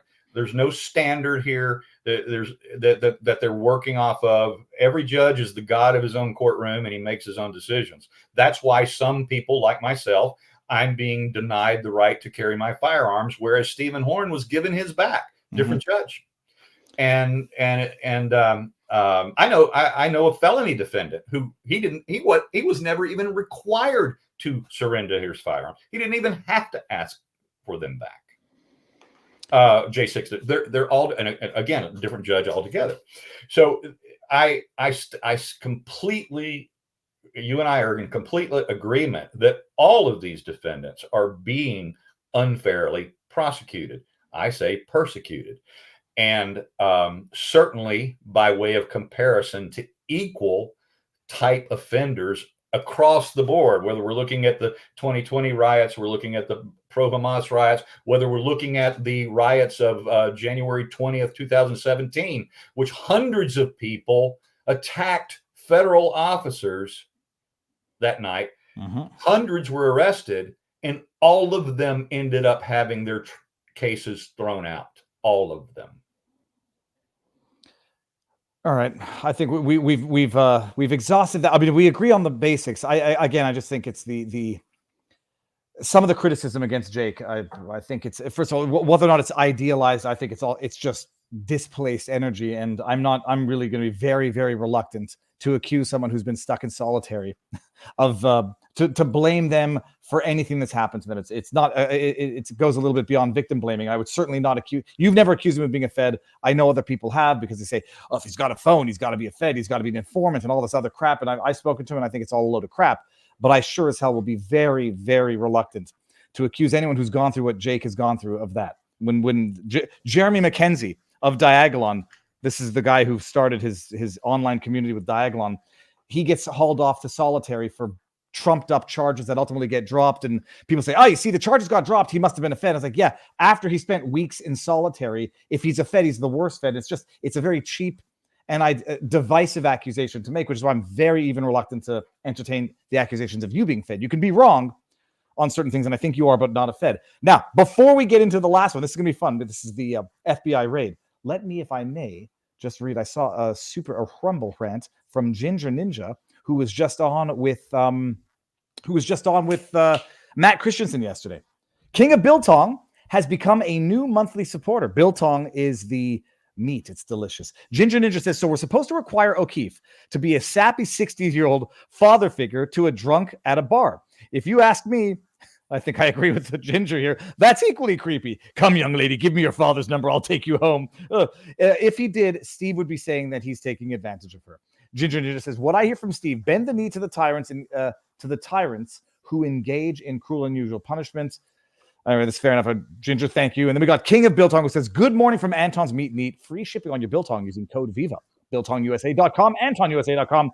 We're sending you some of the Carmian functional red tea. Hope you enjoy. Thank you very much. And I got the package. We went to the post office yesterday. Steve, what the hell happened yesterday? Now I sort of forget. I'm going to have to go back to the tweets. It had to do with the February. Let me get it so I don't misquote anything. Because this is where things just get misunderstood. So you're saying, okay, no, I need to get my tweet. It was in response to yours, I think. This has, give me a second, people. I just don't want to. Okay, that's the Vatican. That was later on in the day. We got this. Me showing Elon that there's sex bots galore. Okay, here we go. It's coming down here. Just follow your reasoning through. This is it here. Okay, fine. This is where Twitter is just made for misunderstandings. And I don't take offense to very much on Twitter, but things easily get misread. Okay, now we're going to go here. So I do this all on one computer, so I don't toggle like Minority Report. And we got this. Okay, so your tweet was, to those of you claiming the Mar-a-Lago document raid was, quote, an assassination attempt by the FBI, now I remember, and the Secret Service were also in on it, I have to assume you also believe that both FBI and Secret Service had no idea Trump was in New York at the time of the raid. Okay. First of all, I think the Secret Service here would have been Trump's Secret Service, that the idea was that there was going to be a conflict or potential provocation of FBI versus Trump's Secret Service. What are you saying in this tweet? Let's skip the misunderstanding. What the hell are you saying in this tweet? I was going to ignore this completely. This was a fray I did not want to participate in until I heard several large influencers. Marjorie Taylor Greene said it was a thwarted assassination attempt. Now, that's hyperbolic, but it certainly was a situation that could reasonably foreseeably create conflict leading to potential fatal conflict. That we can agree on. We had several influencers using the various language that this was an assassination attempt, to even, and I wrote it down, one of them, the most absurd that I read, was that this was that the Biden administration had orchestrated and planned a bloodbath at Mar-a-Lago. Okay. No, look, everyone knows that's intended to be somewhat hyperbolic and somewhat interpretive, because if it were an assassination attempt, it would have been, it's not going to happen like that, because it's going to be an outbreak of violence from a misunderstanding, like Waco, like Ruby Ridge, like the blind guy up for his Facebook messages. What was his name? Craig Robertson. I didn't mean to be disrespectful. I don't know his name. But sorry, please. So go on. So you see people saying this and you don't like it, but I think we all understand what they mean by it. And it doesn't matter. Once again, what you use as a preface to your observation or your argument, because I will once again say this, and I will be very surprised if you disagree with me on this, Viva, is that there was nothing justifiable about that raid. Of course. Nothing. From its conception to its implementation to the local magistrate signing off on it, to Merrick Garland directing it. If it came straight from the desk of Joe Biden itself, there's nothing justifiable. It is wrong. It is evil. It's political, and it's reprehensible top to the bottom. I would say third world country, but I think it's like almost, it's like Eastern European. I don't want to judge developing. It's just pure corruption and pure weaponization. Now, we agree on that. Now, let me ask you this though. Yeah. As far as a sequence of events that increased the likelihood of a violent conflict, we also agree that one of the unintended or intended consequences of this unjust, corrupt, abusive raid is that it could have ended in violence, very, very easily foreseeable. Very easily, I would take umbrage with that characterization, because I don't believe that it would be very easy, because, first of all, everybody on both sides of the line knew that when this was coming, these FBI agents, they want to go home to mama and their kids tonight also. They know they're going up against Secret Service agents. These are two very skilled groups of operatives. This is not a fight either side wants to have. And I'm sure exactly what happened was there was a couple of handshakes early on, and let's get on with this. We've got a warrant, and okay, we got to do it. Well, we have to get there first. All right. Because once that judge signed off on the warrant, then a system of protocols, standard protocols, were initiated that are initiated in every such raid. Now, this is where everybody gets mad. Everybody goes, there's nothing standard about this. There's nothing normal about this. There are no protocols for invading a former president's home and digging through his wife's, panty drawer and, rifling through his son's. You're right. It's never happened before. I mean, that particular circumstance has never happened before, but what has happened every single other time in every other type of raid where they are doing and executing a search warrant of any type, nonviolent crime, violent crime, blue collar, white collar, doesn't matter, is this form right here. After the judge signs off on it, then it's up to, at that moment, a string of command level FBI have to start filling out this FD 888 form. Here's a blank one right here. And the reason why I printed out a blank one, all right, is because we get to the use of force page. Everything about this form is blank. And it's about 16 or 18 pages. I didn't print it all out, but it's just a bunch of blanks that you have to fill in, right? It's all standard protocol. Whoever gets and it's like, crap, I got to fill out all of this. And it's a lot of work. It's a lot of information you have to put together. But when you get to page 10, the only thing that is pre-filled out, Viva, is the policy statement, use of deadly force. It's already filled in. They did not do this use of force and add it without precedent to Trump's warrant. This was not outside of protocol. This is standard operating procedure. The use of force protocol is pre-printed. Nothing else is. Nothing else is. But Steve, and the obvious retort to that is, okay, they deliberately made use of a procedure that authorized deadly force in a raid on the former president, while in addition to that, authorizing plainclothes officers to carry arms during this raid. The idea that it's standard protocol, standard operating procedure A, is a problem in and of itself. That means that you've got a militarized secret service, I mean, secret police, effectively, who are authorized to kill, as they did with Craig Robertson. That was the guy who threatened Biden on Facebook, as they did at Waco, as they did at Ruby Ridge, as they tried to do with, oh, geez, I can't remember his name now.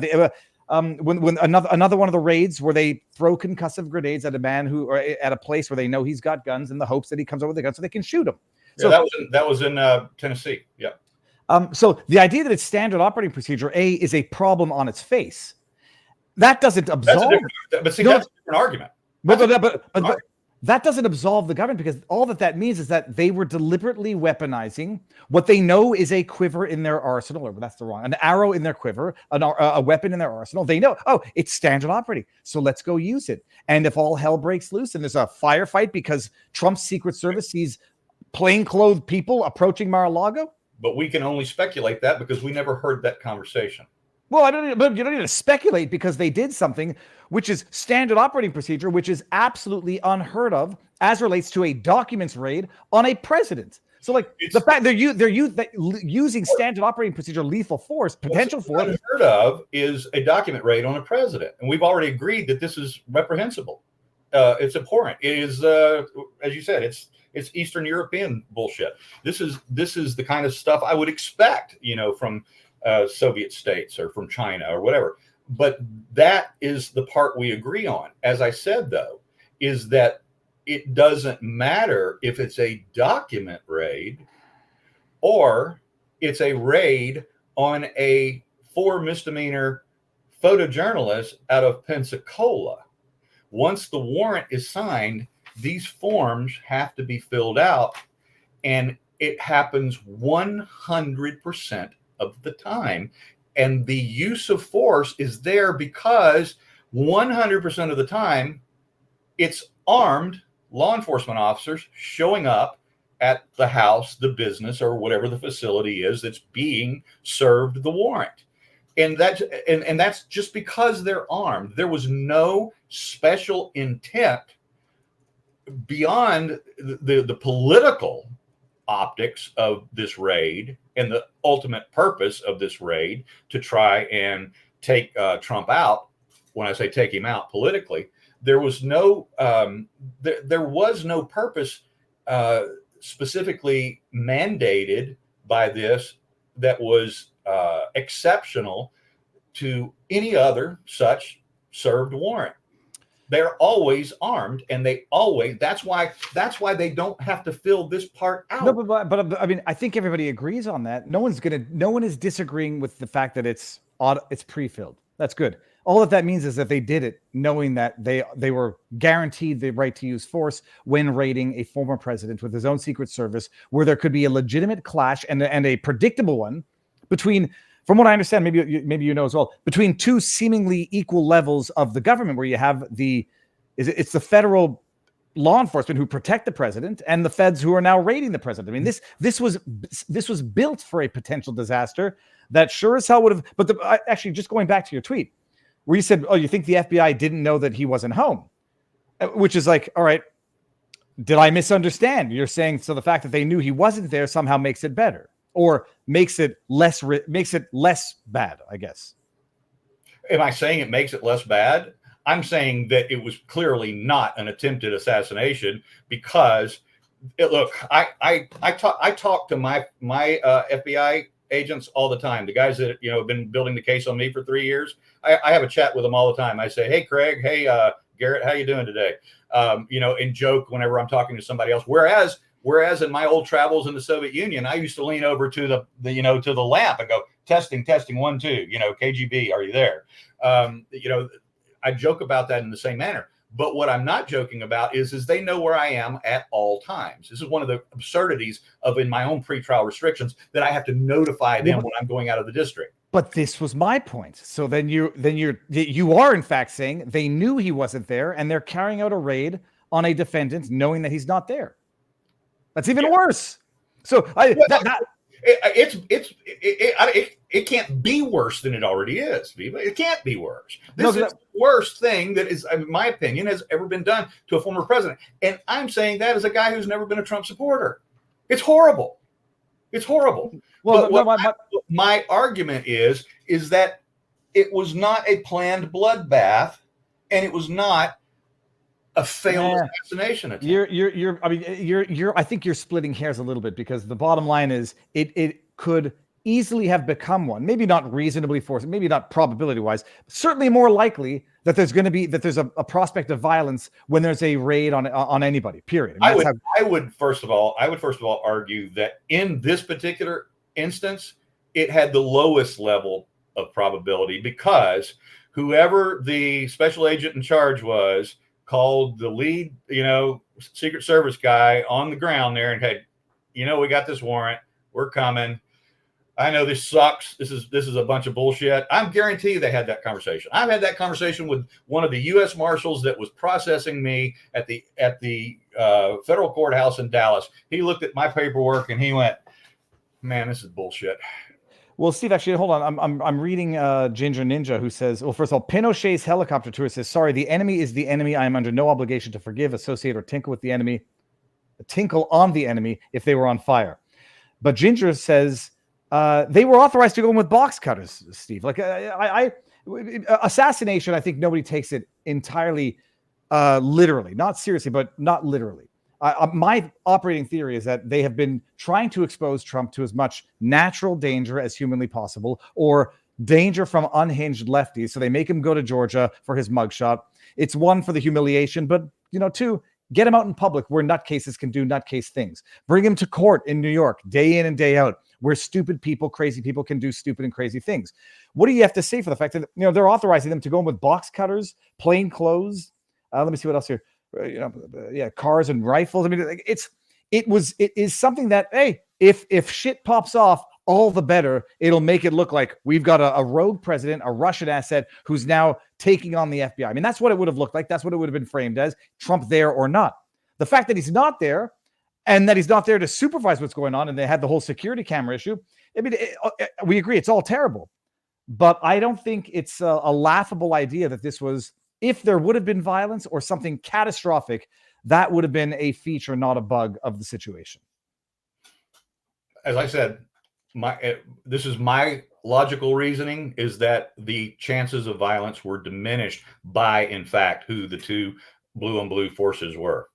Now, I think you'd have a greater chance of violence if the FBI ATF tried to execute a warrant on some sheriff's county down here in Texas, and the sheriff said, "Hell no, you're not coming into my county."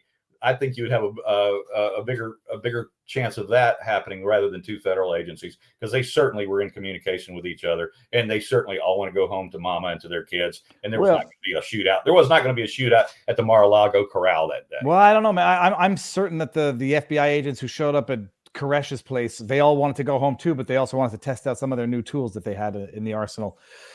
Yeah.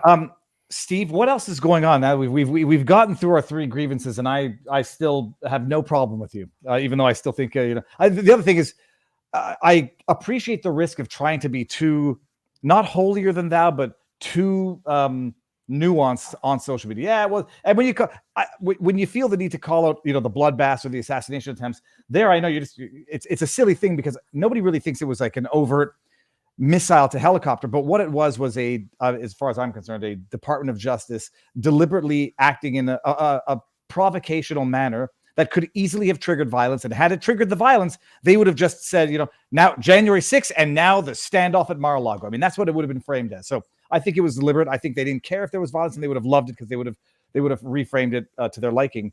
What do you have coming up in the next little while? What are you working on these days? We're going to do our final edition of the Officer Harry Dunn story. We're actually calling it A Day in the Life of Harry Dunn on January 6th. It's going to be a mini documentary. Hoping to have that out within the next couple of weeks. It's a lot of work. We've done, I've done a year and a half of work on this guy's life. When I say his life story, a day in the life story of the perjurous cop who helped and participated in the frame up of the Oath Keepers, and whose testimony, along with the testimony of Special Agent David Lazarus, was a case of suborned perjury by the Department of Justice. People hear what I'm saying? I'm pointing fingers at the effing Department of Justice, and I've done it over and over and over again, and I'm coming after them. I'm coming after them. I'm going to eventually show who sat on the Star Chamber, who framed the Oath Keepers, because the Oath Keepers, for whatever they were guilty of, they were not guilty for what they were charged and convicted. Some people in the chat, Ginger Ninja being one of them, is saying, show me proof that there was communication between the FBI and the Secret Service. And I would venture that there wasn't, because if there was, if there was communication, the raid becomes even more inexplicable. And hold on, let me see this here. Someone else said, Rivka the Jade Gamer, I don't think they were wanting to go in and get into a bloodbath, but I think they wouldn't have minded if it had. Imagine the optics of Trump's Secret Service fired upon the FBI to protect their stolen goods. I agree with that. Hold on a second. Let me see if there's anything in locals. We had a couple of tips here. View tipped. There's a few. Did you get okay, I got that one. Thank you both for showing everyone. This is from Quarter Native. Thank you for showing everyone how two people can disagree and still have a civil convo. I follow you both on X and have a great interactions with both of you. Well done, gentlemen. Well done, gentlemen. Shiloh, thank you very much. Dread Robert, Viva suggesting an assassination attempt is not necessarily hyperbolic. People like Barnes, Barris, and others have suggested assassination is on the table and a serious possibility. Why assume not serious?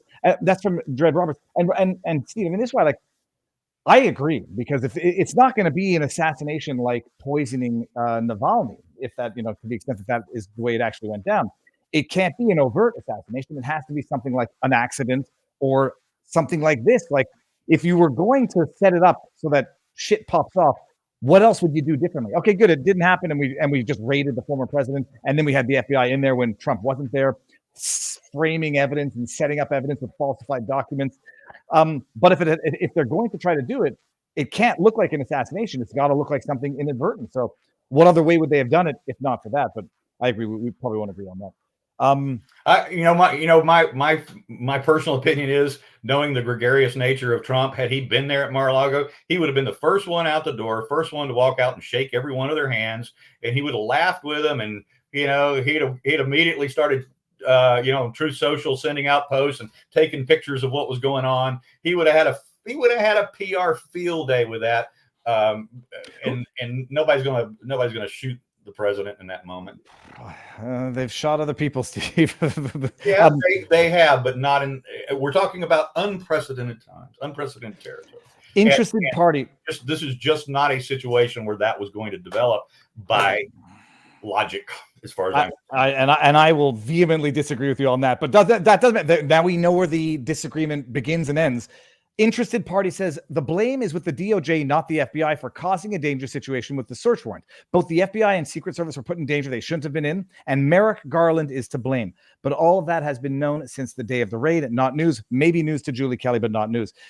It was Merrick Garland that had to ultimately have signed off on all of this. Yeah, absolutely. And let's if you want to talk a little bit more about where my future lies, is my judge is Judge Christopher Cooper.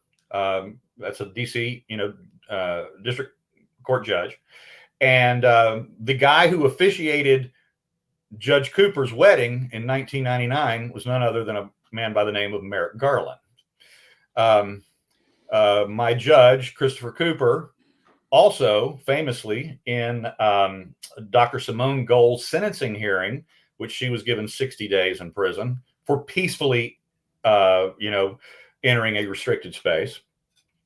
He told her in her sentencing hearing, he said that the January 6th may be about a lot of things, but the one thing that it's not about is the First Amendment, which I would disagree with him 180 degrees on that statement.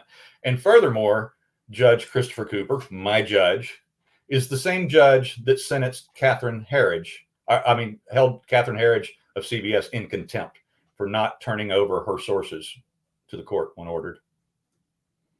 That's who I'm up against. This is the Department of Justice I'm up against. Yeah, well, look, let me play devil's advocate and say what some will say, that you're trying to buy good grace with that administration by taking certain positions publicly that I have taken issue with. I mean, that's what someone will say. And let me tell you how foolish that is. It's because, no, you're exactly right. My thread after that is full of comments exactly saying that exact thing. I don't have to believe something in order to know what someone would argue in that position. They would argue that.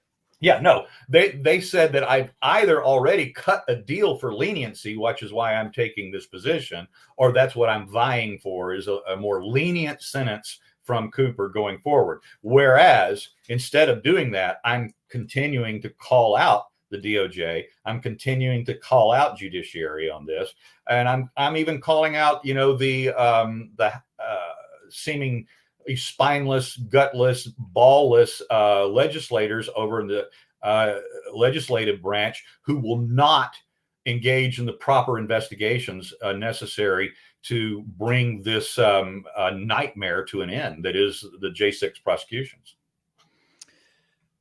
You don't have a date yet.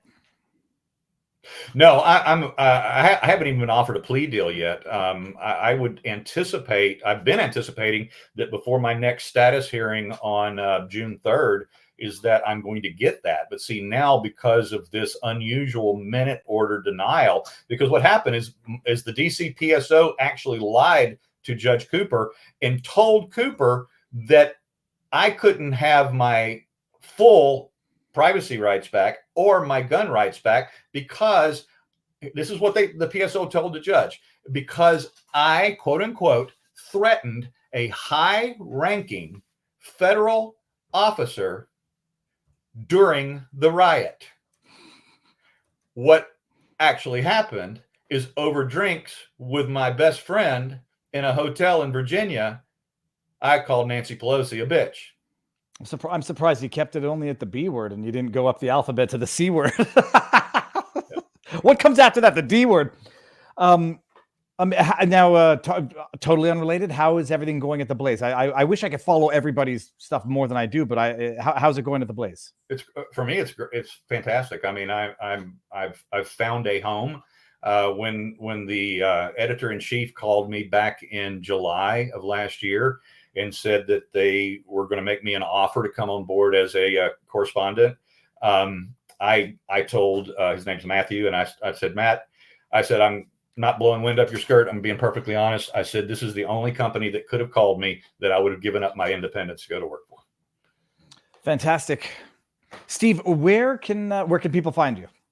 Well, obviously they can, attack me and call me a Fed anytime on X at TPC4USA. I know you told me why is it TPC4USA? Because my blog for years was the Pragmatic Constitutionalist. And so it was TPC4USA. And then my locals page, I actually have I have my thepragmaticconstitutionalist.locals.com. Well, that's too long. So it's now, you can just type in TPC4USA.com.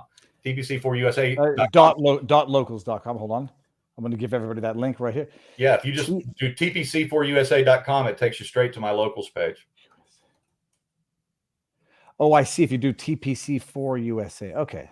I'm going to give everybody that link right now as well. Yeah. And then it's the same thing on Facebook. It's TPC4USA everywhere. TPC4 USA. That's all it. Right. Yeah. And Steve, ordinarily I would end and we would say our proper goodbyes, but we've already done that the first time, and I'm going to go hop on over to my locals for our locals after party. But first of all, thank you. Second of all, I still vehemently disagree with you on all three of these issues and some of the nuance that you're trying to flesh out. I think if it had turned into a bloodbath, it would have been a fortuitous turn of events for the administration. I'm sickened that Merrick Garland is disgracing the DOJ. Mayorkas is disgracing the border, and I know how people are going to interpret that based on who those people are individually, and it's gross and it's terrible. And I have no doubt that they're trying to do something even more awful to Trump than what they're doing right now. But that's it. It's good. We know where we disagree, and I'll still continue to follow you on Twitter. As I will you. Thank you. All right. Go. Have a good day. You too. Thanks. Everybody, that was fun. Now I'm going to give everybody the link to Locals because we're going to go over for our Locals after party where we're going to have the rapid fire Q&A, or we do the AMAs, I believe the children call them these days, Locals, and I'll read some of the Rumble rants that I showed the discretion not to read. I still like Steve, even though I disagree with him. I think he's doing good work. I think he's honest. I have more questions about some other accusations and shipwreck crew. Now I understand why Barnes takes issue with shipwreck crew. Let me take a few minutes before we go over to vivabarneslaw.locals.com to go through some of the chat over here on Rumble. I'm just going to go randomly. With the genetic statement of I'm not sponsored, I just like them, buy from them. Okay, I don't know what that's about. America is coming to an end. No, it is not voluntary, John. Not at least if America comes to an end, there's nowhere else to go, people. I mean, in as much as people romanticize about how clean the metro subsystem is in Russia, and it's got its ups and it's got its good pros and cons and ups and downs. Not only the Snowdens and the Reeds who are escaping even worse persecution here. There's a lot of people moving to Russia now anyhow. But bottom line, all governments are corrupt, and you just have to pick the least corrupt and make sure that you hold them to account. I'm not sure that can be said to be true of former East Bloc countries or Russia. Let me see here. I'm not your buddy guy. By the way, people, not everyone is a Fed. It would bankrupt the U.S. in a day. PSYOPs exist for a reason, to convince people to believe something they wouldn't given the facts. Well, it's fun. It's also, I'm not your buddy guy. It depends on how people understand the term Fed. Some people will say someone doing the bidding of the Fed or someone who's brainwashed into doing the bidding of the Fed is a Fed. Remunerated or not, I think they've convinced people to be Feds. Unwittingly. Mass formation psychosis, MK Ultra people. It's not the craziest thing that can happen. Let me see here. We're going to do this, and then we're going to head on over to vivabarneslaw.locals.com. Here, this is the link to Locals, and I'm going to read the chats that I might have skipped over during the stream. Here, boom. I just laughed at everyone from the left who were wishing Trump was there to be shot after weeks of mocking, quote, would a president have immunity if he sent SEAL Team 6 to assassinate the political opponent? My goodness, I'm screen grabbing that because that is irony. I think the absolute worst part was using the DC FBI team instead of the one with actual jurisdiction in Florida. Love you, Steve. You're giving the good faith answers. And I think Barnes actually, made an observation that it sounds like, I'm not faulting DeSantis or anything. He's a good governor. It sounds like they might have been advanced notice to DeSantis and nothing done to impede or frustrate or challenge this raid at Mar-a-Lago. Ginger Ninja says, tell me you know nothing about law enforcement without telling me you know nothing about law enforcement. A citizen has the right to use lethal force 24/7. It's called self-defense. Pinochet's helicopters. There is no downside in demonizing the DOJ and FBI. Their original sin occurred when they joined. And then we got, Ginger, I got this one. Pinochet. We did it. We did it, people. Okay, so now what we're going to do, if you're not coming over to vivabarneslaw.locals.com, stay tuned for a daily update on something. This afternoon, I sent myself a link of something that I wanted to cover. Oh, yeah, the arrest of that golfer. Apparently the Louisville officer has been sanctioned for not following proper protocol when arresting a pro golfer going to a tournament who was, I don't know what happened to his round. I'll have to see, but I think I'll do a follow-up on that. Or by follow-up, I mean cover it for the first time because I've been following it myself, but have not followed up on it yet. Okay, what we are going to do is end on Rumble. If you're not coming over, see you tomorrow. Tomorrow's Friday. Something good should be happening tomorrow. Stay tuned. And if you are coming over, vivabarneslaw.locals.com. Thank you all for being here. Sunday night show is going to be a banger, so stay tuned. Subscribe, share around. If you don't want to support financially, share. Sharing is caring. You know the whole thing. Share it with someone who you think might get pissed off. That would make me happy. All right, go. Enjoy the day. Locals, here I come. We are here. Are we here? We are at the happy. Oh, I forgot to tell everybody it was my birthday. Who cares? Happy birthday, Viva. Wishing you the best. I hope Marion and the kids pamper you today. All I want is a tomahawk steak on a barbecue. That's all I want. I'm going to go over to Easy Meats. That's Easy Meats on Glades and get some good meat. and have a beautiful barbecue and a martini. I've exercised. I'm going to go fishing with the kids in a bit if they want to. What day is it today? Thursday? I'm going to do something. I need to get an energy drink that doesn't have sucralose or aspartame or anything crap. Okay. Steve Britton says, I'm going to email locals and be annoyed. T. Lee 1776. It's Viva's birthday. Happy birthday to you. Thank you very much. The golfer. Hold on. Scotty shot 66 after a release from jail. That's amazing. Is he in the lead? I want to see how is he doing in the tournament? Scotty golf. Gold. Number one golfer Scotty Scheffler shoots 66. Man, that's amazing. He was in handcuffs hours before his scheduled tee time. Yeah, and the cop said, "Hey, you're going to jail. No, that's it. Nothing to it." He shot a 66 in round 2, set up to tee off 8:48 Friday. What day is it today? When is this from? Well, this is last week. It's happened already. How did he finish in the tournament? Scotty Scheffler. Did he win the tournament? Scotty Scheffler. Tournament. What happened in the tournament? He finished tied for 30th, even. I blame that cop.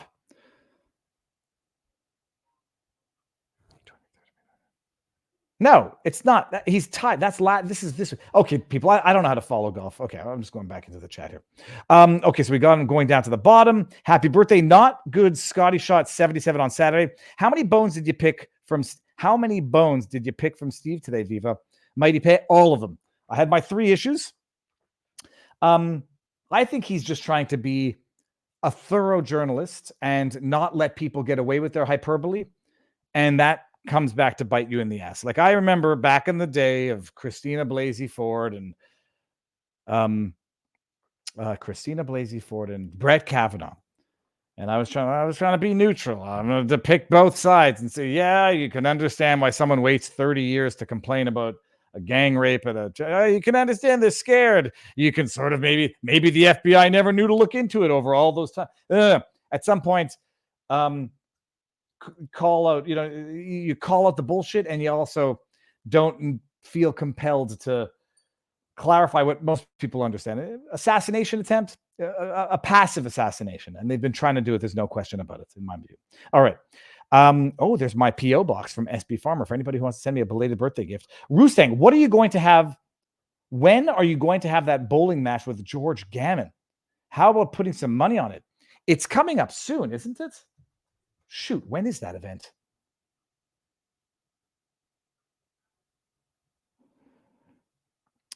Hold on, we might be having a surprise. Is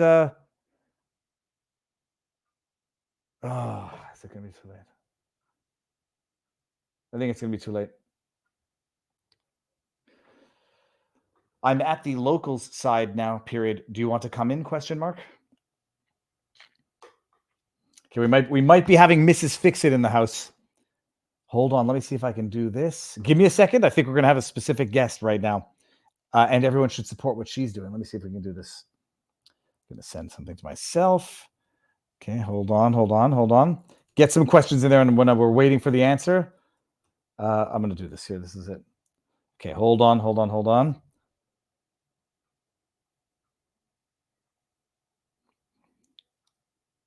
Okay, all right, people, we're getting a special guest right now. Stay tuned. It's Mrs. Fix-It, who's running for...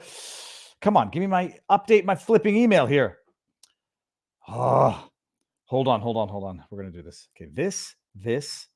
I've sent the link. My internet is so slow sometimes, David. Here, link, and here. Send. Give me the email. Hold on, people. Okay, here. We have a local supporter coming in 5 or 2 minutes. Here, boom. There you go. Hurry. Bada bing, bada boom. And it's coming in now. Okay, good. We got this.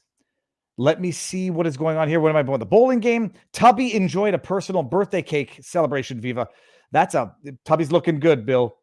In his public box. Okay. Bowling 300. I'm not going to bowl 300, T. Lee. Bowling for cash, Stephen Britton. I can do that. How do you fix it? Okay. Big ball or can't big ball. This candlepin is terrible. Has Viva ever rolled a 300? No, but I've rolled a 2 279. What is it when you bowl 11 strikes and 1 spare? I bowled a near perfect game. I think it's 279. I bowled a 279 twice, but I haven't done it in a long time. I used to carry around the score in my wallet. Viva Fry, as always, we always give the left more deference and the right wing less.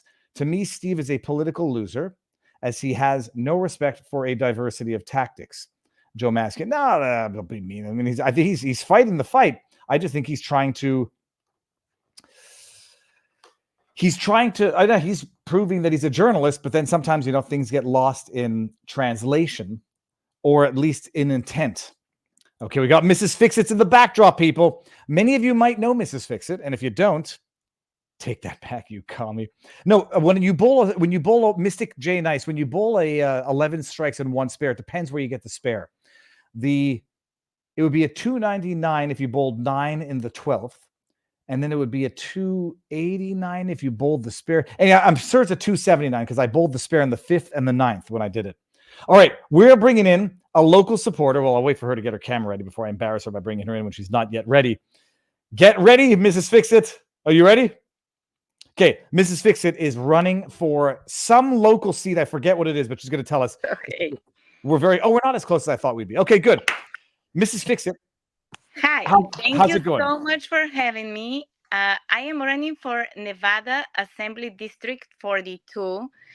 The reason I'm running for that office is because that is the only place where we can fix elections. Hold on, Mrs. Fixit. You got to stop one right now. What's your real That's name so that everybody knows who to vote for? And by the way, I'm telling everybody, if you can, snip this, clip this, and share it on social. Okay, sorry. What's your name? And then tell us where you're running. Katrin Ivanov. But the reason I'm using Mrs. Fixit is because it's on the ballot. So as long as you remember Mrs. Fixit, we are good to go. Hold on. You can put an identifier on the ballot that's not your legal name? Nickname, yes. Are you sure about that? Don't get disqualified doing something funny. 100% sure it's on the ballot. I just looked at the sample ballot this time. Okay, so it'll be Mrs. Fixit on the ballot. Katrina Ivanov is your real name. Katrin Ivanov, Katrin. and in parentheses, Mrs. Fixit. And now I notice an accent. I think I know where you're from, but tell everybody where you're from, your life story very briefly, and what you're doing and why you're doing it. I come from communist Bulgaria. I grew up in communist Bulgaria. And then I started working for the American Embassy. And at some point, I asked my friends, can you please help me to apply for America for political asylum? And they said to me, we can't. And I thought they were joking. And they said, you're no longer a communist country. You are a democratic socialism. And I, again, thought they were joking because I want to ask you, do you know what's the difference between communism and democratic socialism? It's okay if you don't. I mean, democratic socialism sounds like progressive conservatism. It sounds like you vote yourself into tyranny. Okay, let me tell you what the difference is. Nothing. Because apparently, with the age of 17 is when the communism fell down. I wasn't very political, so I wasn't watching the news every night. And when they told me that we are under democratic socialism, I thought they were joking because literally nothing in the country changed. Both parties stay in charge. The people that were in the parties when it was communism, the same people stay in charge. They just changed the name of the parties. But absolutely the same people stay in charge, absolutely the same laws. Nothing changed for the normal people. So when they say democratic socialism, it irks me to no end. Well, I mean, people don't know, and people look at they look at a country like China, and then they call that communist, even though there's a bit of capitalism in the markets, but communism in the politics. So what do they call it? Democratic socialism. Yes, they call it a democratic socialism just to avoid me having a regular Well, way to come to America. But they should call I still find a way. They should call it socialist democracy, and that's just communism. Yes, it is communism. It's one and the same. How I feel like we've had this discussion, but it might have been privately or personally. How long have you been in America for? I've been in America for 27 years now. Okay, and you're a citizen. Absolutely. All For right, a long and that time. and you got pissed off to the point after you left Bulgaria 27 years ago, and you've seen presumably what many feel to be the slow creep of communism into Western America society, and you felt compelled to run and make a difference at the grassroots level.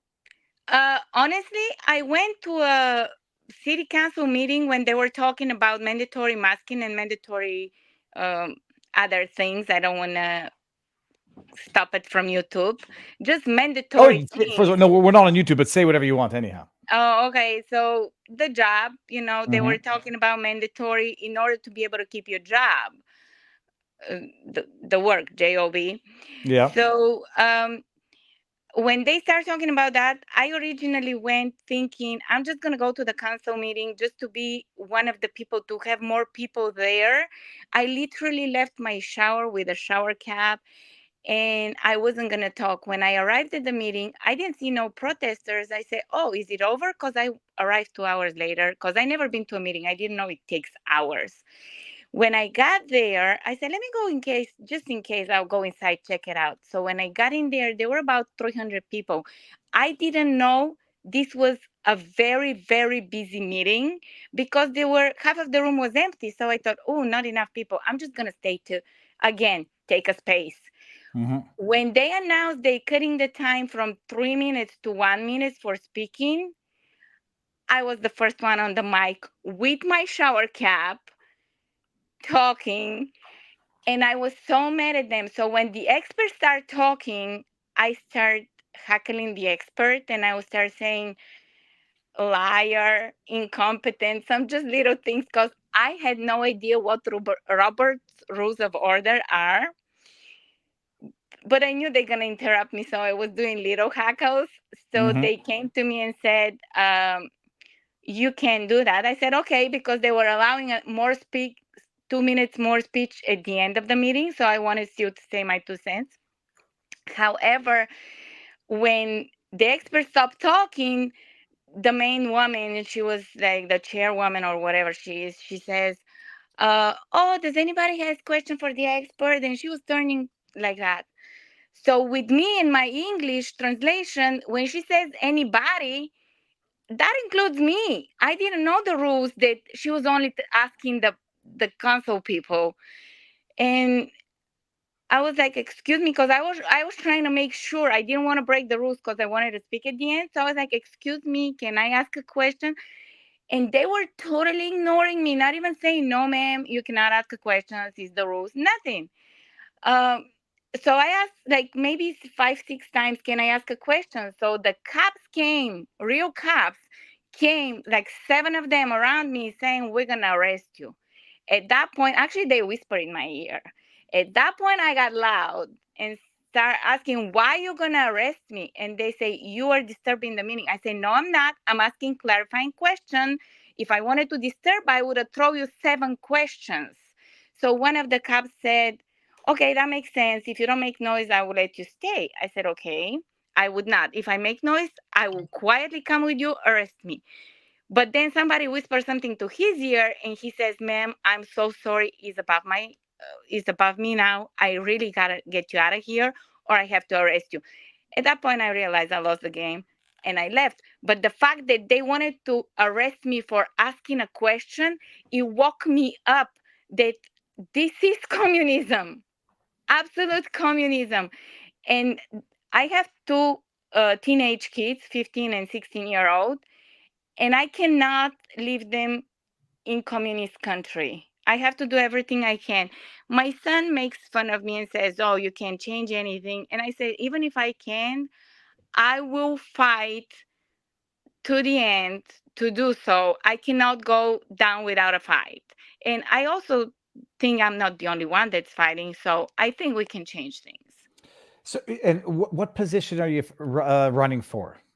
Assembly District 42 in Nevada. There are only 42 assembly districts, so I'm the last one. The beauty of it is that you don't have to be in my district in order to support me. You still can donate to me, because once I get into assembly, any law that we pass there is going to affect every single Nevadans. So if they like what I stand for, they can go on my website, mrsfixit.us, and they can check what my stands are. Some people get upset that I don't have Republican or Democrat on my side, because I'm upset with both parties. If they were doing their job, I wouldn't be running. I don't like politics. And if they were doing their job, I would be happy to stay at home and go to work or retire. Let me what logistically, how many votes are there in your district typically? In a primary, about 3,000 Republican votes. Okay, so it's a partisan primary. Are you who's running against you?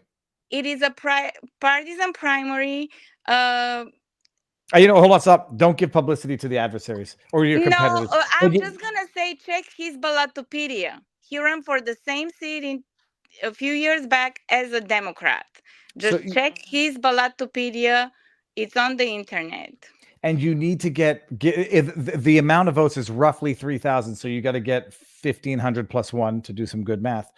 How do you mobilize people to get out and vote in your district? I broke my foot, so I haven't been able to do door knocking. But I call people whenever I can, and I also am looking into making some signs to put on the streets with my name. Hopefully that would help, but pretty much word to mouth. Okay, and so we got to find a way to reach the resident. I mean, Facebook used to have a very good mechanism where you could target people within the zip code. But yeah, you got to get your district mobilized. And also, early voting starts July 25th. And I'm sorry, oops. Early voting starts May 25th. Now you're going to get you're going to go to Douglas Mackey. You're telling people to vote in the wrong. I'm joking. Okay. Yes. May 25th. That's the early Saturday. voting That's date. as of Saturday. Okay. And the actual voting date is June 11th. Okay, June 11th. So we've got to figure out, and hopefully within our community, we can figure out how to raise awareness and mobilize people within you. Is there a geological? Is there a the boundary? What's the boundary? The map boundary of your district? My area is roughly between, for the people that live in Vegas or no Vegas, between Flamingo, Durango, Sahara, and 215. That's roughly the people that can vote for me. But honestly, they already received their ballots, and if they're registered Republicans, only registered Republicans can vote for me. So if you're independent and you want to support me, you can literally change to Republican the day of voting, and we can do same day change of party in town right now. I don't think it's fair, but since it's there, we gotta use it until it's legal, and hopefully we can fix elections in a way that is fair for everyone. So June 11th is the day. And I wanted to mention I am endorsed by Dr. McCullough because I'm big on all freedoms: medical freedom, freedom from mandates, parental rights and freedom, school choice. I am big on supporting the police. I am very, very big on the Constitution. I love all the amendments in the Constitution, not the one they added later. With some of those, I have problems. I'm into terms. The original Constitution, those I'm supporting 100%. But I'm into term limits for representatives and other things. But the original Constitution, I fully support. Amazing. The first 10 amendments. So Mrs. Fix, we're going to ask everybody snip and clip, and you'll share this on Twitter, and I will retweet it. The date again. Don't make a mistake. When is the date? Hold on. Google.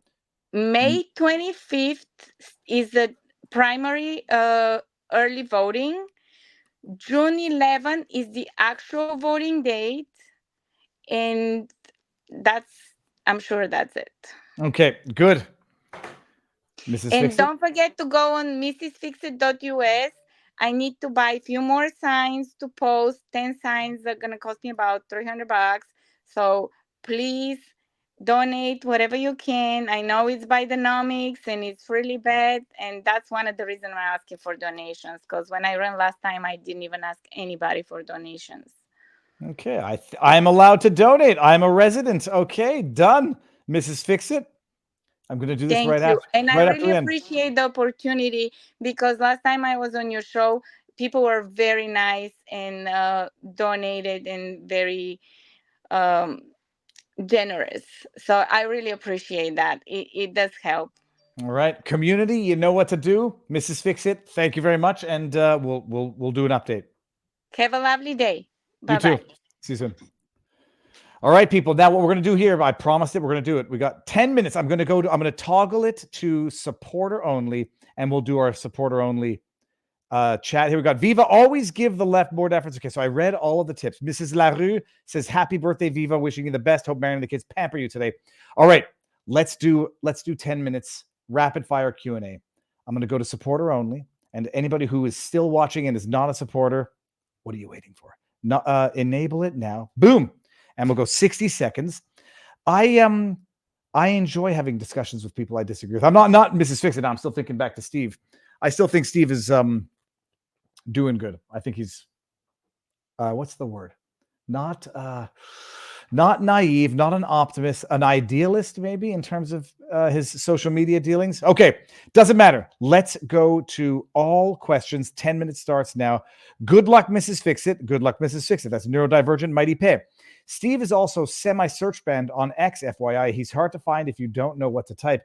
Yeah, his that's from Quarter Native. His handle doesn't help things much. Stephen Britton sent me an email.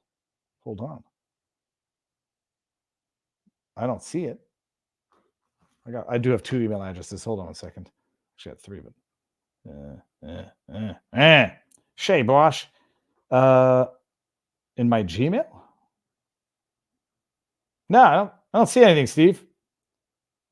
Okay, we'll see. Maybe it'll come in a bit. All right, getting back to the chat here. Viva, you who said they weren't fun? We can do it, Mrs. Fixit. Joe Mascu. Saturday is May 25th. Ballotopedia. Okay, I don't want to. You don't want to give publicity. If nobody knows who your competitor is, they can't vote for them. Viva, please consider adding Vince Everett Ellison for a convo. So, son of a gun, I just lost it. So he can get into the debate about the Iron Triangle, his latest book. He's a wealth of information. Screen grabbed. Okay. Bill Brown says, "Can I send you some breakfast for your birthday?" Late, obviously. Ooh, bacon. Don't worry about it. No, the Brazilian meat shop has got good bacon. Are you serious about learning drums or perhaps percussions? C-tune. I'm doing it now as we speak. I closed the diddle strut thing that I got to do. No, I got a drum set. It's a beautiful. I think it was like $600, a digital drum kit. I got it back in Canada, again right before we knew that we were selling everything and moving, and we got it set up upstairs. So and we got a neighbor kid down the street. No, I'm serious. I'm going to do it. I'm going to do it.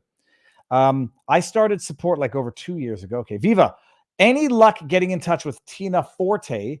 She has not followed me back yet, but if anybody wants to publicly tweet out and tag and say you should come on with Viva, I'm going to check just again right now and make sure that she did not follow me and I didn't see it. Tina Forte. It's Tina Forte. See, I'm following her. She's not following me and I can't DM her. So anybody who wants to tweet her out, please do it. Okay, back to that. That was from Spuds. Happy birthday, Viva says salty corn pop. Good luck, Mrs. Fixit. Okay, we got this. Now I'm going all the way down to the bottom. Oh, look at that picture of me and a beautiful 1950s family. Happy birthday, Viva. Here's a card I quickly put together. The guy in this picture, Finboy, actually looks like the guy from Flight of the Conchords. Oh, and by the way, stay tuned. I got 2 new pairs of glasses because Stanton Optical, they have buy one get one because these lenses are they're so bad. So I got a one translucent pair and one pair that kind of looks like that, but that guy looks like the guy from Flight of the Conchords. Scrolling up, I dropped some YouTube videos on the area. It takes a long time to get good at music, but it's worth it. C-Tune. I'm going to go look. Yeah, I have the piano background, so I think I could probably like learn some things. I sent it to your legal email address, the one you use when you contact me about doing the interview. Hold on. Maybe. Okay, scrolling down.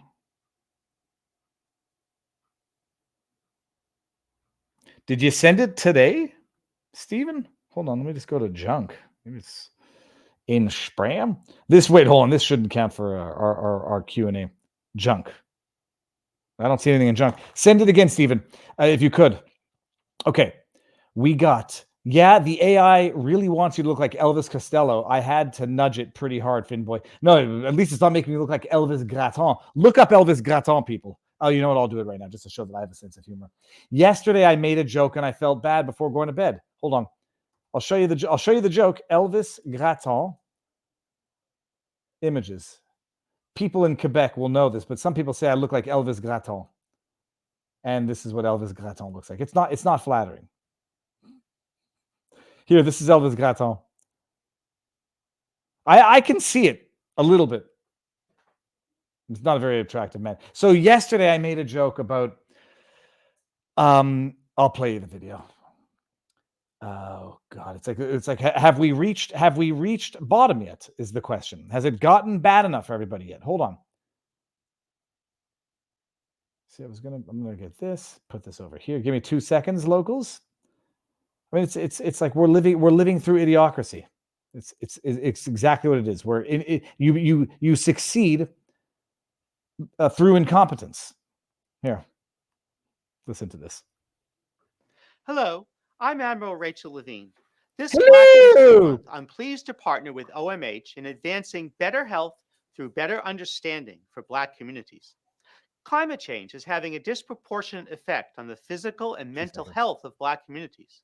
Black Americans are more likely than white Americans to live in areas and housing that increase their susceptibility to climate-related health issues. Can you imagine?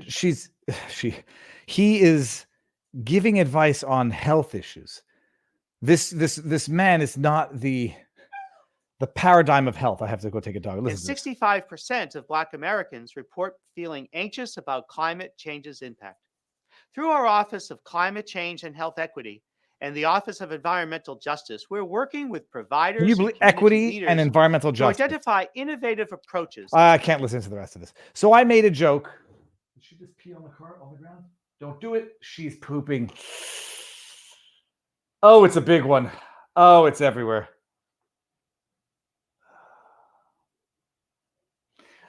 This stream is over. So I made a joke and then I said, look, has it gotten bad enough? What did I say? I said, sorry, I just got distracted. I said, has it gotten bad enough? You got a man dressed up like a woman, white knighting for the Black community about climate change. And then I said, and she looks like John Lovitz. And then I felt very bad immediately because I didn't mean it as an insult. I meant it as if John Lovitz could do one hell of a Rachel Levine impression.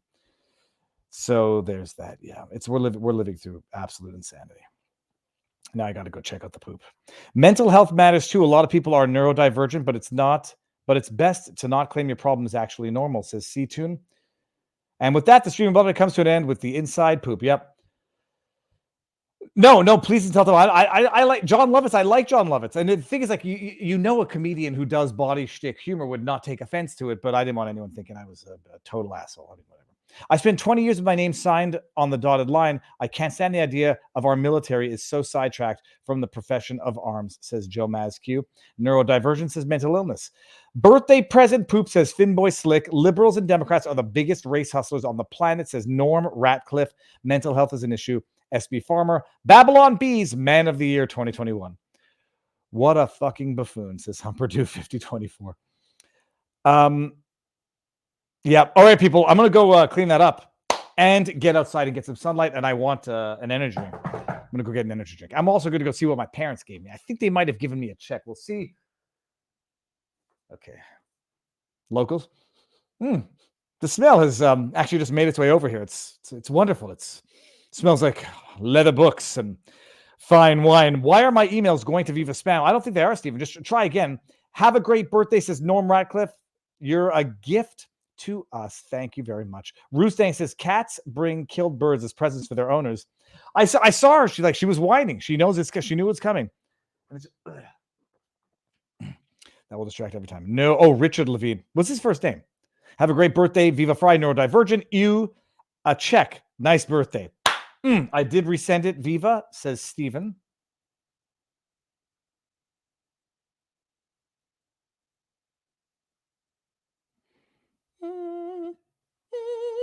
No. I'll find it. Otherwise, I'll text you. I'll figure it out. I'll email you myself. Okay. Go. Enjoy the day. Thank you all for the birthday wishes, and thank you all for being part of this amazing community. I shall now retire to the parenting and the children and energy drink. I got to find one. Go. Thank you all. See you tomorrow. Peace out, peeps. End stream now.